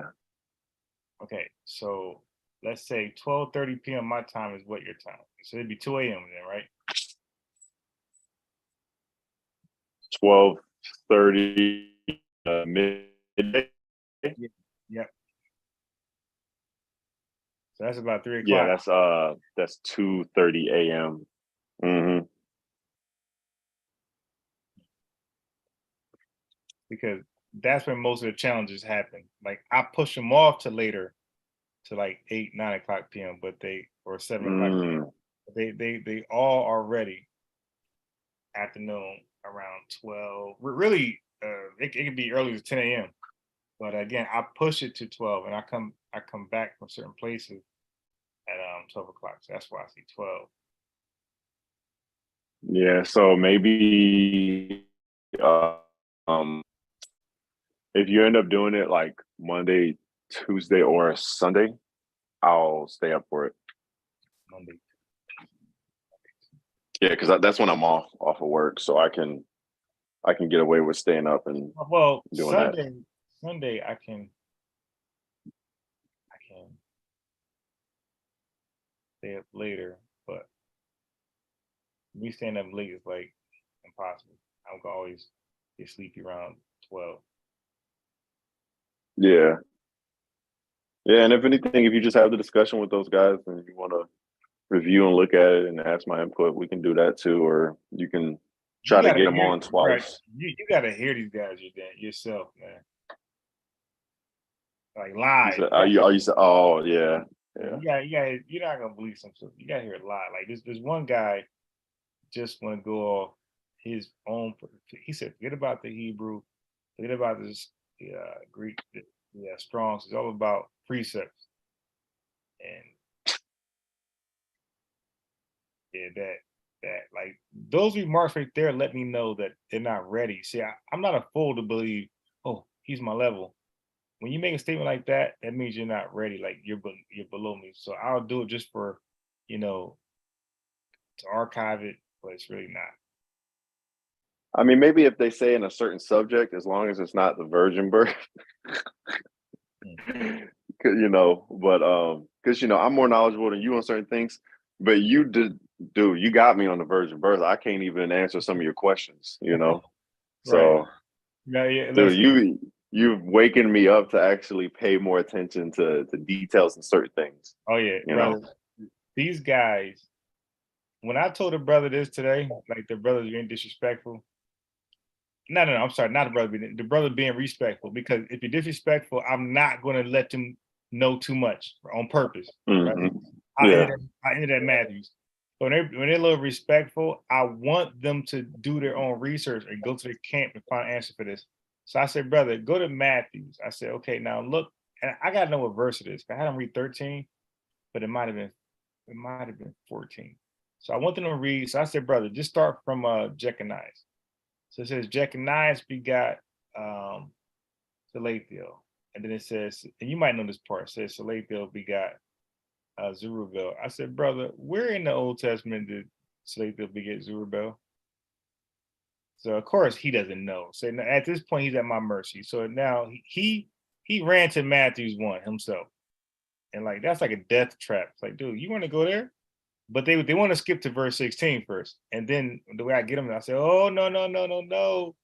We need context to lead to 16. They're like, okay. All right. Mhm. So when I beat them up there, when they can't give me the Father, we'll go different places. Cause now they're gonna want you to prove. Yeah, I mean, it's like so cliche. When you prove there's no Father for Jesus, they want you to prove the prophecy now, and I'll do that with them. Okay, let's do that. Now, after I'm done with that, that's when I say, bro, go back to Matthew 1 and read from Jeconiah. And they'll read Jeconiah begat Salathiel begat Zerubbabel. I say, stop. I say, where in the Old Testament did that happen? Mm. I say, you know what, brother? But watch this. I say, you know what, brother?